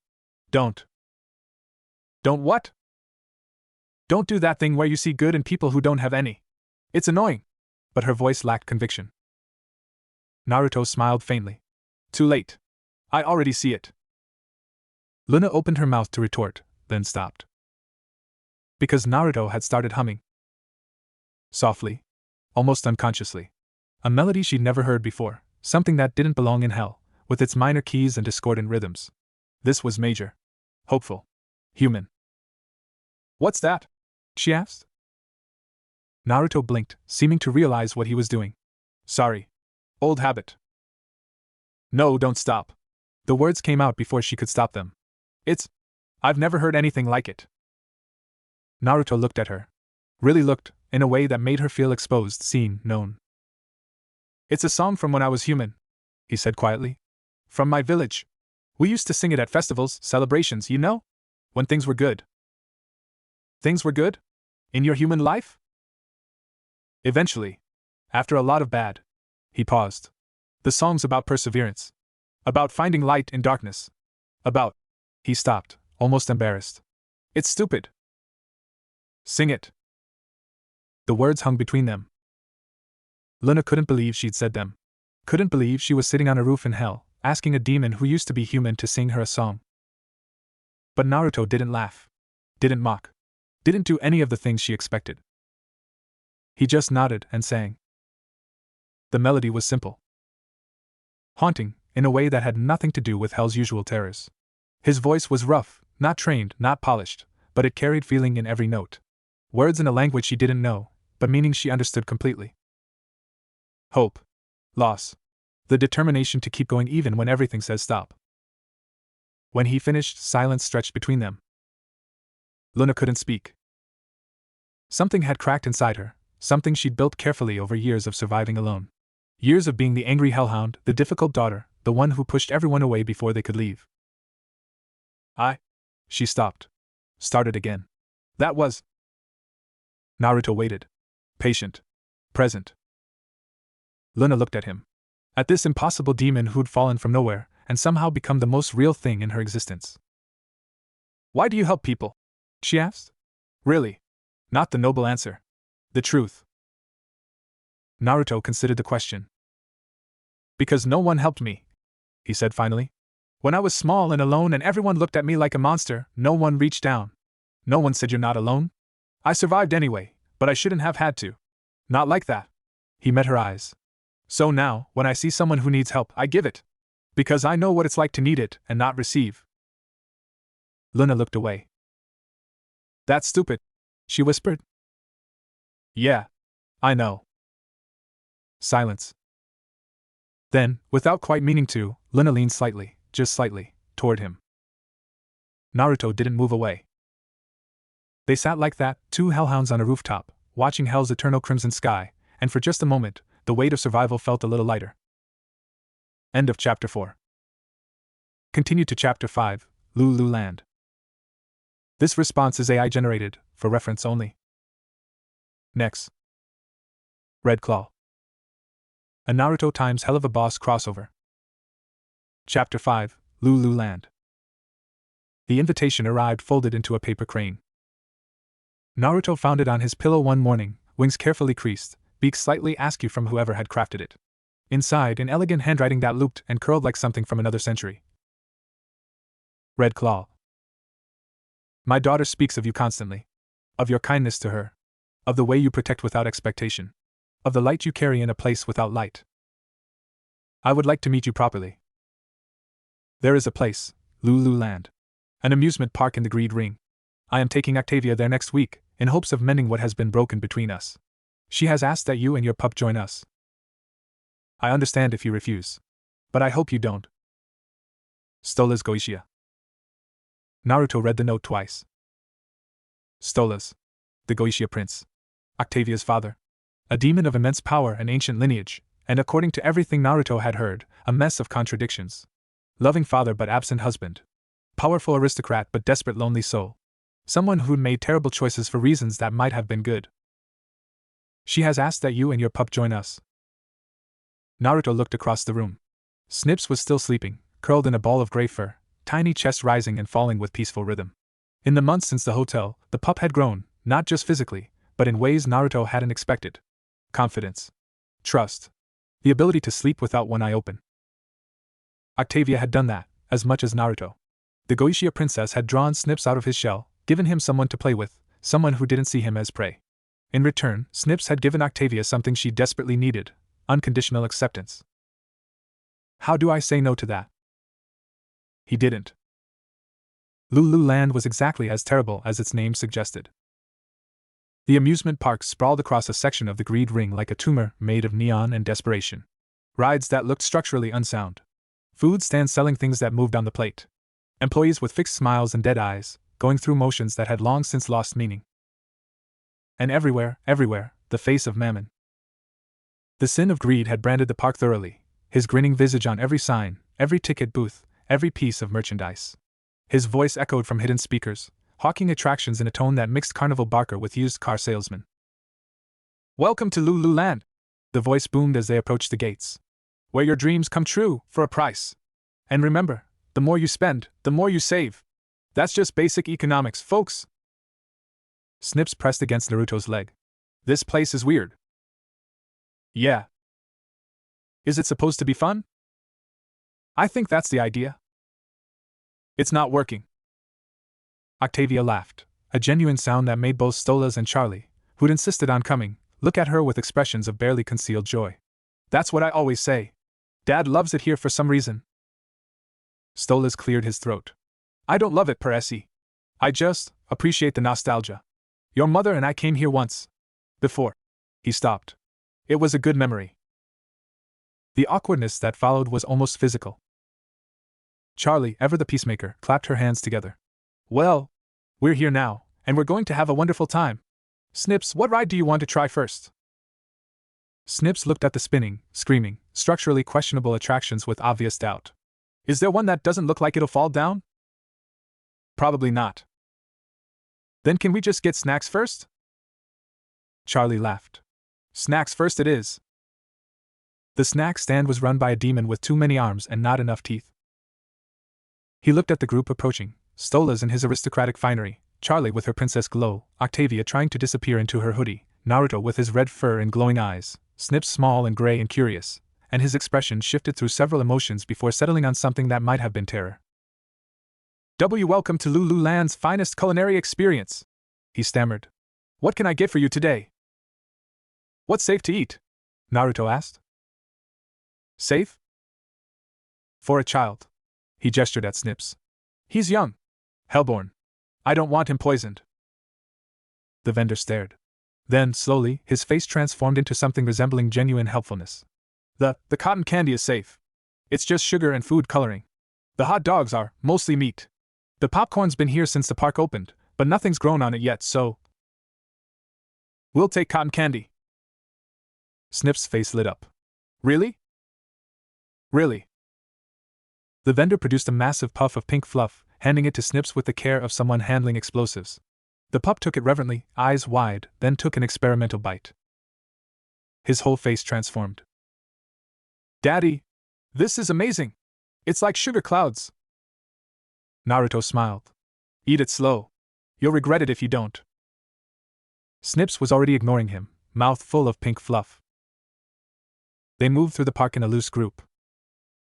Stella's and Octavia walked together, or rather, walked near each other, the space between them thick with unspoken words. Charlie floated between everyone, distributing encouragement like confetti. And Naruto walked at the rear, Snips occasionally darting back to show him something before racing ahead to Octavia. It was almost peaceful. Almost. Naruto noticed the first sign of trouble at the tilt and whirl.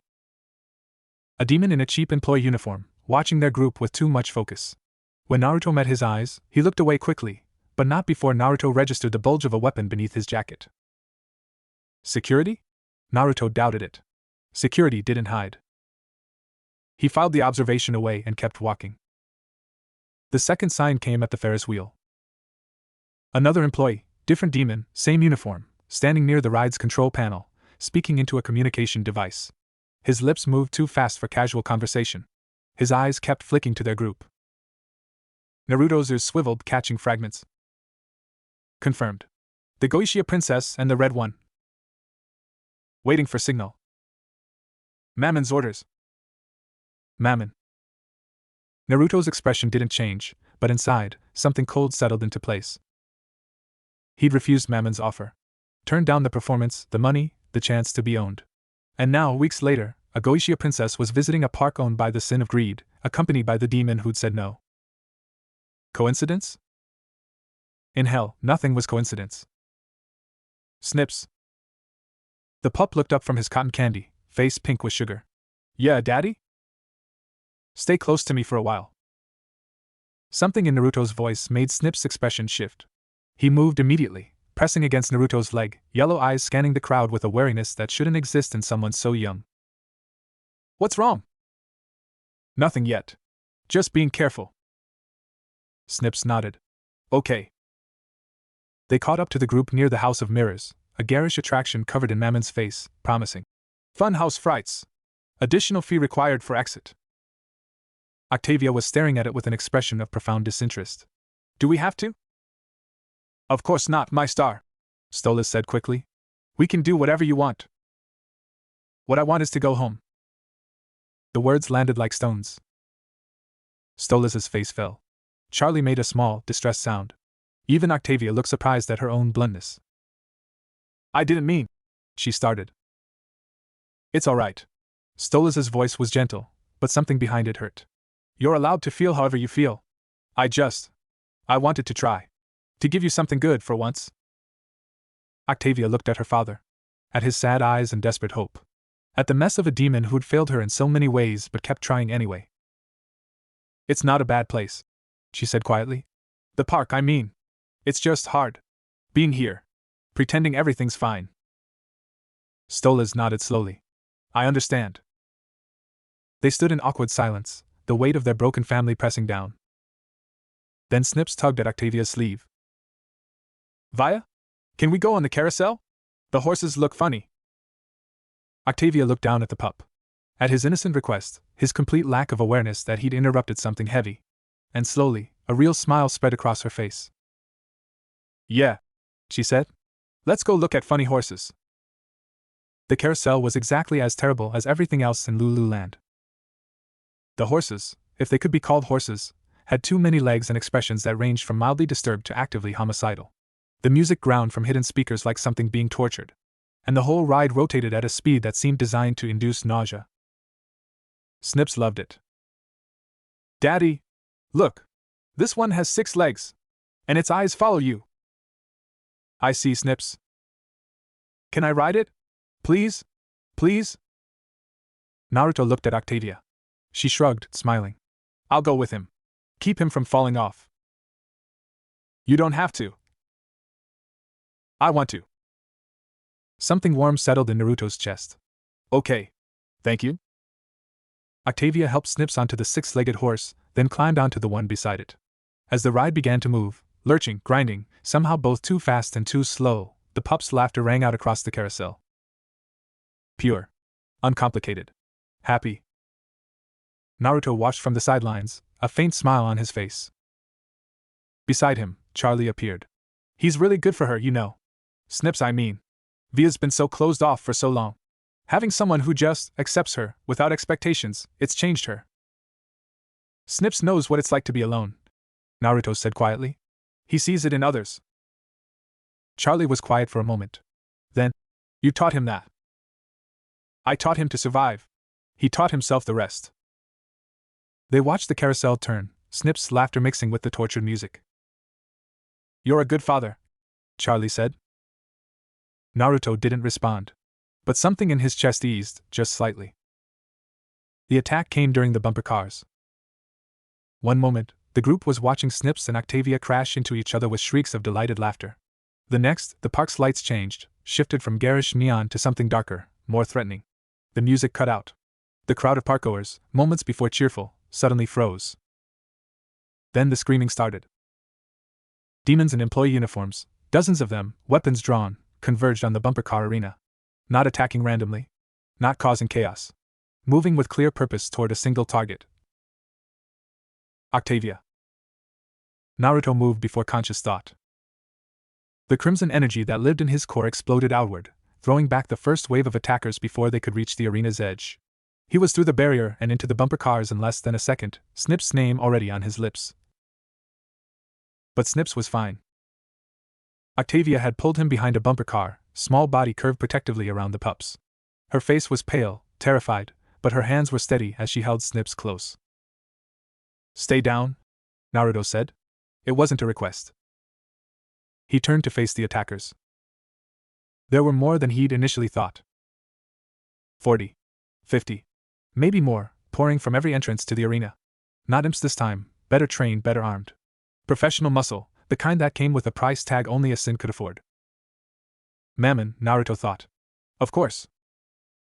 The lead attacker, A massive demon with 4 arms and a face like cracked stone, grinned as he approached. Red Claw. The boss wants a word with you. The girl comes with us. You can either watch, or you can. Naruto moved. The 4-armed demon's head separated from its shoulders before it could finish the sentence. Its body dissolved into smoke, and then Naruto was among them, claws finding throats and hearts and the spaces between, crimson energy flowing like water, like fire, like judgment. But there were so many. For every one he killed, 2 more took its place. They weren't trying to beat him, they were trying to overwhelm him, to force him to divide his attention, to create an opening for Octavia. Naruto's head whipped around. 3 attackers had broken through, circling behind him toward the bumper car where Octavia sheltered Snips. The princess saw them coming. Her face went white. She pushed Snips further behind her, small body braced for impact. And something snapped in Naruto. Not his control. Not his reason. Something deeper. The crimson energy that had been flowing steadily since the fight began erupted. Became something else. Something older. Something that had nothing to do with hell and everything to do with the power he'd carried since birth. A roar tore from his throat, not hellhound, not demon, but something more primal. The sound of a protector pushed past all limits. The sound of rage given form. The attackers near Octavia didn't even have time to scream. They simply ceased. The rest of the force, the ones still standing, still fighting, looked at what Naruto had become and made a collective decision. They ran. Silence. The bumper car arena, moments before a battlefield, now held only the echo of fleeing footsteps and the crackle of fading energy. Naruto stood in the center of it all, chest heaving, claws dripping nothing, blue eyes blazing. Then, Daddy? Small. Scared. Alive. Naruto's head snapped toward the sound. Snips had emerged from behind the bumper car. Octavia was beside him, one hand on his shoulder, her face a mixture of terror and wonder. They were both unharmed, shaken, but unharmed. The crimson energy around Naruto faded. He crossed the distance in 3 steps and dropped to his knees, pulling Snips into an embrace so tight it would have hurt if either of them could feel pain right now. Are you okay? Are you hurt? Did they? I'm okay, Daddy. Vaya protected me. Snip's small arms wrapped around Naruto's neck. You were so scary. But you saved us. Naruto held him. Just held him. Stolas found them minutes later, Charlie close behind. The Goitia prince's face was pale beneath his feathers, his hands shaking. Octavia, my star, are you? I'm fine, Dad. Octavia's voice was steady, but something in it had shifted. Naruto stopped them. Before they could. She stopped. Swallowed. He stopped them. Stolas looked at Naruto. At the red hellhound still holding his pup, blue eyes dimmed to their usual glow, chest slowly evening out. Stolas started. Stopped. Started again. I don't know how to thank you. If anything had happened to her. Nothing did. But if you hadn't been here. I was. Stolas stared at him. Then, slowly, something like understanding dawned in his ancient eyes. You knew, he said quietly. Before the attack. You knew something was coming. Naruto met his gaze. I suspected. Mammon's people were watching us since we arrived. I didn't know when or how, but I knew they'd try something. And you stayed anyway. Snips wanted to be here. Octavia wanted him here. That was enough. Stolas was quiet for a long moment. Then he did something that made Charlie gasp and Octavia's eyes go wide. He bowed. Not a casual gesture, a full, formal bow, the kind one Goitia noble might offer another of significantly higher rank. Stolas Goitia, Prince of Hell, bowed to a hellhound. You protected my daughter, he said. When I couldn't. When I wasn't even here to try. Whatever you need, whatever you ask, if it's within my power, it's yours. Naruto looked at him. At this broken father trying so desperately to do right by his child. At the weight of guilt and love and failure that pressed down on those ancient shoulders. Just be there for her, Naruto said quietly. That's all she wants. Stolas straightened slowly. Looked at Octavia, who was watching him with an expression he couldn't read. I'm trying, he whispered. I don't know if I'm doing it right, but I'm trying. Octavia's face did something complicated. Then, without warning, she crossed the distance and hugged her father. Not a careful hug. Not a hesitant one. A real hug, fierce and desperate and long overdue. Stolas froze. Then his arms came up, wrapping around his daughter, holding her like she might disappear. His shoulders shook. "I'm sorry," he whispered. "I'm so sorry, my star. For everything." Octavia didn't answer. But she didn't let go. They left Lulu Land without looking back. The park's employees, the ones who hadn't been part of the attack, watched them go with expressions that mixed relief and fear. None of them spoke. None of them moved to stop them. Mammon's face grinned from every sign as they passed. Snips, exhausted from the day's events, rode on Naruto's shoulders. His small hands gripped Naruto's fur, and his breathing had already evened out into sleep. Octavia walked beside them, close to her father. Not touching, but closer than she'd been in years. Charlie brought up the rear, her expression thoughtful. At the park's exit, Stolas paused. He looked back at the garish gates, at the grinning face of the Sin who'd tried to take his daughter. "This isn't over," he said quietly. "Mammon won't stop. Not after this." Naruto nodded. "I know." "What will you do?" Naruto looked at Snips, sleeping peacefully on his shoulders. Thought about the hotel, and the family he'd built there. Thought about Luna, waiting for them to return. Thought about all the people who'd come to depend on him, to trust him, to believe in the impossible idea that one demon could make a difference. "The same thing I always do," he said. "Protect my family." Stolas looked at him for a long moment. Then he smiled, a real smile, warm and sad and somehow hopeful. "I'm glad Octavia found you," he said. "I'm glad we all did." The ride back to the Pride Ring was quiet. Charlie had arranged transportation, a limousine that stretched impossibly, driven by a demon who asked no questions and accepted no payment. Inside, Stolas and Octavia sat close together, not speaking, but not needing to. Snips slept across 2 seats, small body curled around himself. Naruto sat by the window, watching Hell's landscapes slide past. After a while, Charlie settled into the seat beside him. "You were amazing back there," she said softly. "The way you protected everyone, it was like you became something else. Something more." Naruto didn't respond. "What was that? The energy, I mean. It wasn't like anything I've seen in Hell." Naruto considered the question. How could he explain Kurama to someone who'd never heard of tailed beasts? How could he describe chakra to a being who'd only ever known hellfire and demonic energy? How could he make her understand that he carried a monster inside him, had always carried it, and that monster was part of why he could protect the people he loved? "It's complicated," he said finally. Charlie smiled. "Most good things are." They rode in silence for a while. Then Charlie spoke again. "You know, my father once told me that the strongest demons aren't the ones with the most power. They're the ones with the most to protect." She looked at him. "I think he was right." Naruto glanced at her. At this princess who believed in redemption, who saw good in places everyone else saw only evil, who refused to give up on the impossible. "You remind me of someone," he said. "Who?" "Myself. Before I learned that some fights are worth fighting, even when everyone says you'll lose." Charlie's eyes went bright. She didn't cry, just blinked rapidly and smiled in that way that made her whole face glow. "Thank you," she whispered. "For what?" "For being exactly who you are." They reached the hotel as Hell's eternal crimson sky began to darken, not night, exactly, but the closest thing the Pride Ring had to it. The building glowed ahead, its garish facade somehow welcoming after everything that had happened.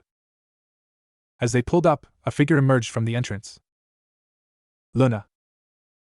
She stood on the steps, arms crossed, expression carefully blank. But her eyes tracked Naruto the moment he stepped out of the limousine, cataloging every detail, searching for injury. "You're late," she said flatly. "Got attacked by Mammon's people." Something flickered in her expression. And nothing. Everyone's safe." Luna's gaze dropped to Snips, still sleeping on Naruto's shoulders. The pup's small face was peaceful, untroubled by dreams of what had happened. "He okay?" "He's fine. Octavia protected him." Luna's eyes moved to Octavia, climbing out of the limousine behind her father. Something in her expression shifted, respect, maybe, or recognition of a kindred spirit. "Huh," she said. "Good for her." Naruto climbed the steps, stopping beside her. Close enough that their shoulders almost touched. You waited up, he said quietly. Luna's ears flattened slightly. Someone had to make sure the hotel didn't burn down while you were gone. Uh-huh. Shut up. But she didn't move away. They stood together on the hotel steps, watching the limousine pull away, watching Stella's and Octavia disappear inside, watching Charlie pause to smile at them before following. Daddy? Snip's sleepy voice. Are we home? Naruto's whole demeanor softened. Yeah, Snips. We're home. Good.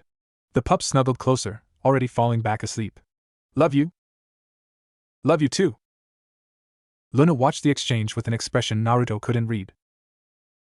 Then, quietly, you really are different. Naruto glanced at her. You keep saying that. Because it keeps being true. She looked away. Most demons, they'd have sold Snips to Mammon for half of what he offered. Or just left him in that rubble to begin with. But you built a family. In hell. Where families don't exist. Naruto was quiet for a moment. Families exist wherever people decide they exist, he said finally. It's not about blood. It's about choice. Luna looked at him. Really looked. And for just a moment, the walls she'd built around herself seemed to flicker. Yeah, she said softly. I'm starting to understand that. End of Chapter 5. Continue to Chapter 6, Blood Dome Legend. Next. Red Claw. A Naruto x Helluva boss crossover. Chapter 6, Blood Dome Legend. The attack at Lulu Land changed things. Not obviously. The hotel still crumbled, Charlie still believed in redemption, Snips still raced through the halls with Octavia. But beneath the surface, something had shifted. Word spread through Pentagram City's underground networks. Mammon had tried to take the Goetia princess. Mammon had failed. And the reason for that failure was a red hellhound with eyes like blue fire. Red Claw. The name that had been whispered in alleys and fighting pits now became something more. Something that demons spoke with a mixture of fear and something dangerously close to hope. Naruto tried to ignore it. He failed. It started with visitors. Demons appearing at the hotel's door, not to attack but to ask. For protection. For advice. For the simple, impossible thing of being seen by someone who might actually care. The first was an imp, female, young, with a baby clutched to her chest and eyes that held the hollow look of someone who'd run out of options. Her mate had been killed by a minor overlord's enforcers. She had nowhere to go. She'd heard about the red hellhound who protected the helpless. I don't have money, she whispered, clutching her baby tighter. I don't have anything. But if there was somewhere safe, just for a little while. Naruto looked at her. At the baby, small and gray and new to this terrible world. Then he stepped aside. Come in. The second was a hellhound. Older than Naruto, male, with scars crisscrossing his face and one eye clouded white. He'd been a fighter once, a good one, by the look of him, until age and injury had made him useless to his masters. Now he drifted, homeless, hunted by younger demons who saw him as easy prey. I heard about you, he said, voice rough. Red hellhound with a kid. Protecting strays in that hotel of fools. He spat. Sounds like a death wish. Probably, Naruto agreed. The old hellhound stared at him. Then, slowly, something like respect dawned in his one good eye. You're insane. Yeah. I've been told. Another step aside. Another demon welcomed in. The third was a sinner. Human once, now a demon with too many eyes and skin the color of rotten fruit. He'd been in hell for decades, long enough to forget his name, his life, everything except the endless grind of survival. He'd heard about Red Claw. About the demon who'd refused Mammon. About the impossible creature who protected the weak. I don't believe in hope, he said flatly. Hope's how you get killed in this place. But I'm tired. So tired of running. If you're really what they say, if you really don't turn people away, then I want in. Naruto looked at him. At this broken soul who'd forgotten his own name, but still remembered how to ask for help. What's your name? Naruto asked. The sinner blinked. I don't. Then we'll give you a new one. Come in. Within weeks, the hotel had transformed.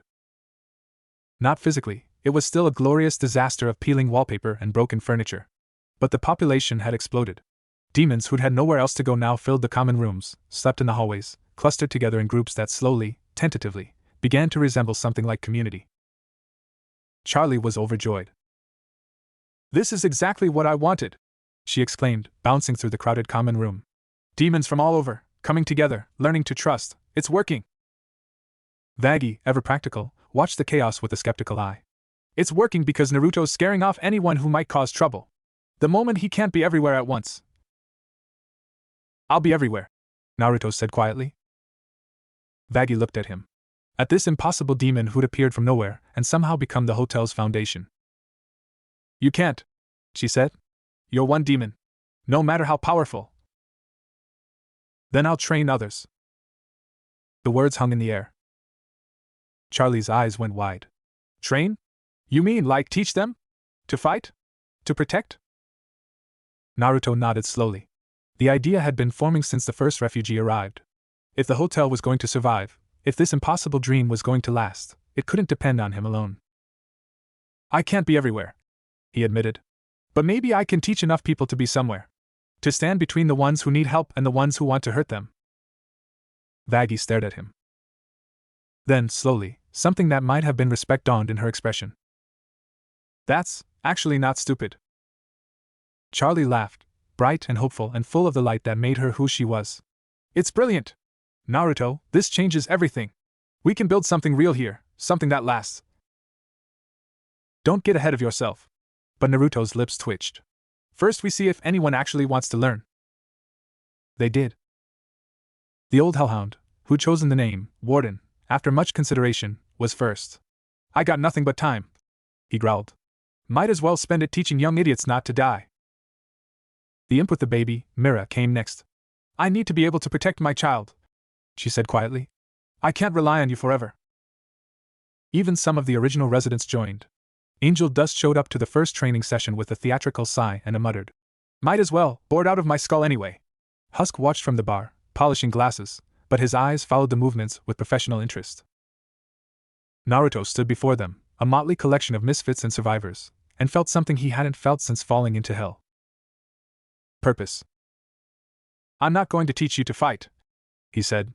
"Not exactly." Angel raised an eyebrow. "Then what are you going to teach us, hot stuff?" "To protect." Naruto met each pair of eyes in turn. "Fighting's easy. Anyone can learn to throw a punch. But protecting, that's different. That's knowing when to fight and when to run. When to stand ground and when to fall back.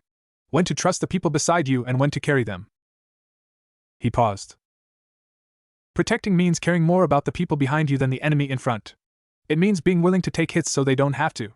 It means," he thought of Snips. Of Octavia. Of everyone in this building who'd come to depend on him. "It means choosing to be strong so someone else doesn't have to be." Silence. Then Warden laughed, a rusty, disused sound that seemed to surprise even him. "Kid," he said, "you're either the dumbest demon I've ever met, or the smartest. I haven't figured out which yet." Naruto smiled faintly. "Me either. Let's get started." The training was brutal.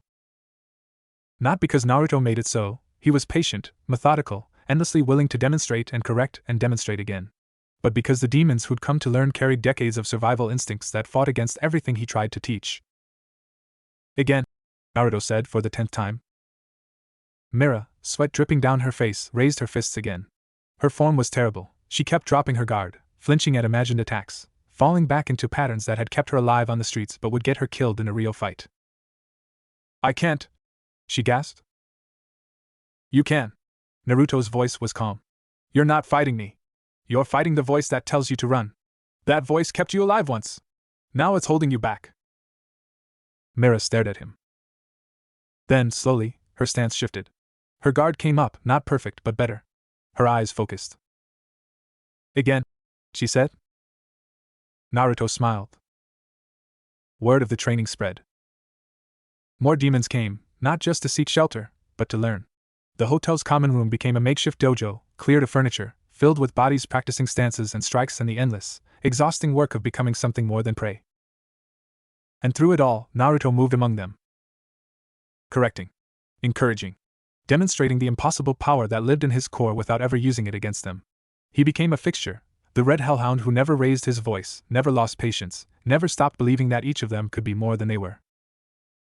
Luna watched from the edges. She'd started coming to training sessions early on, claiming boredom, claiming there was nothing better to do. But she never participated. Just sat in the corner, arms crossed, eyes tracking Naruto's movements with an intensity she couldn't quite hide. One day, after a particularly exhausting session, she found him alone in the common room. "You're good at that," she said. Naruto looked up from the stance he'd been practicing, a slow, meditative form that had nothing to do with Hell's brutal combat styles. "At what?" "Teaching. Getting them to believe in themselves." She paused. "Most demons would just use them. Build an army, a power base. You're not doing that." "No." "Why not?" Naruto considered the question. "Because I've seen what happens when power becomes the only goal," he said finally. "I've lived it. Fought it. Watched people I care about get consumed by it." He met her eyes. "I don't want that. I just want them to be safe." Luna was quiet for a long moment. Then, abruptly, she moved. Not away, toward. She crossed the room and stopped in front of him, close enough that he could smell that strange combination of smoke and flowers. "Teach me," she said. Naruto blinked. "What?" "Teach me. To fight. To protect. Whatever it is you do." Her voice was rough, almost angry. "I'm tired of being useless. Tired of watching from the sidelines while everyone else gets stronger. If you're really serious about this, about building something that lasts, then teach me." Naruto looked at her. At this angry, guarded hellhound who'd been watching him for months. Who'd offered to watch snips without being asked. Who'd waited up for them after Lulu land.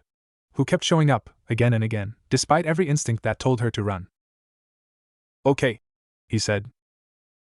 Luna's eyes widened slightly, as if she'd expected resistance, expected to have to fight for this. "Okay? Just like that?" "Just like that." Naruto smiled faintly. "First lesson, protectiveness isn't weakness. It's the strongest thing there is." Luna stared at him. Then, slowly, something shifted in her expression. The walls didn't come down, they were too thick for that. But a door opened. Just a crack. "Show me," she whispered. The training with Luna was different. She learned fast, faster than anyone else, but her instincts fought her at every turn. Years of survival had taught her to attack first, ask never, trust no one. Undoing that damage would take longer than teaching new skills. But she tried. Gods, she tried. Naruto watched her practice the same stance for an hour, muscles trembling, jaw set, refusing to stop until she got it right. He watched her spar with Warden, taking hits she could have dodged because she was learning to hold her ground. He watched her grow, day by day, into something she'd never been allowed to become. And something shifted in him, too. One night, after training, he found her on the roof. Same place as before. Same posture, legs dangling over the edge, staring at the crimson sky. But something in her shoulders had relaxed since those early days. He sat beside her without asking. For a while, they just existed together. The sounds of the city drifted up, distant screams, blaring music, the endless chaos of hell. "Can I ask you something?" Luna said finally. "Sure." "That energy you use. The red stuff. What is it?" Naruto was quiet for a moment. "It's hard to explain," he said. "In my old life, my human life, I carried something inside me. A monster. A powerful one. It hated me at first. Wanted to destroy me, control me, use me. But over time," he shrugged, "we became partners. Friends even. When I fell here, I thought I'd lost it. But the energy stayed. Changed somehow. Became mine." Luna processed this. "You carried a monster inside you?" "Since the day I was born." "And it didn't consume you?" "No. It made me stronger." He looked at her. "The monsters we carry don't have to define us. It's what we do with them that matters." Luna stared at the sky. "I've got monsters," she said quietly. "Not literal ones. But anger. Distrust. The voice that says everyone will leave, so leave first. Push them away before they can push me." Naruto said nothing. Just waited. "I don't want to be that anymore," she whispered. "I'm tired of being alone." The words hung in the air between them. Naruto thought about his own monsters. The Ninetales. The village's hatred. The loneliness that had defined his childhood. The voice that still whispered sometimes that he didn't deserve the family he'd found. "You're not alone," he said. Luna looked at him. And for the first time, the walls in her eyes weren't just cracked, they were open. I know, she said softly. The blood dome came calling again 3 weeks later. Not Mammon this time, someone else. Someone who'd heard about Red Claw's training, about the army of protectors he was building, about the impossible hope spreading through the hotel. Someone who wanted to see. The message arrived via the same nervous imp as before, but the offer was different. Not a performance, an invitation. The Blood Dome's owners wanted to host an exhibition match. Red Claw versus their current champion. Winner takes all. The prize, enough money to fund the hotel for a decade. Naruto read the offer twice. Then he looked at Snips, playing with Octavia across the room. At the refugees filling the common space. At Luna, watching him from the doorway. I'll do it, he said. The night of the match, the Blood Dome was packed. Every seat filled. Demons standing in the aisles, hanging from the rafters, crammed into every available space. The energy was electric, a mix of anticipation, bloodlust, and the desperate need to witness something real. In the preparation area, Naruto stood alone. Not nervous. Not calm, exactly. Just present. Focused in the way he'd learned to focus before battle, before missions, before every fight that mattered. The door opened. Luna. You don't have to do this, she said. The hotel will survive. We'll find another way. Naruto looked at her. I know. Then why? He thought about it. About the village that had finally accepted him. About the family he'd built from strangers. About Snips, and Octavia, and Charlie, and all the broken demons who'd come to the hotel hoping for something better. Because sometimes, he said quietly, you have to show them. Not with words. With action. You have to stand in front of everyone and prove that the things they believe are possible. Luna's expression flickered. And what do they believe? That one demon can make a difference. He met her eyes. That hope isn't stupid. That protecting people matters. She stared at him. Then, without warning, she crossed the room and hugged him. Brief. Fierce. Over before he could fully register it. Come back, she whispered. Snips needs you. We all do. Then she was gone. Naruto stood in the empty room, feeling the warmth where she touched him, and smiled. I will, he said to the empty air. The crowd roared as he stepped into the arena. Thousands of demons. Thousands of voices. All screaming for blood, for violence, for the spectacle they'd come to see.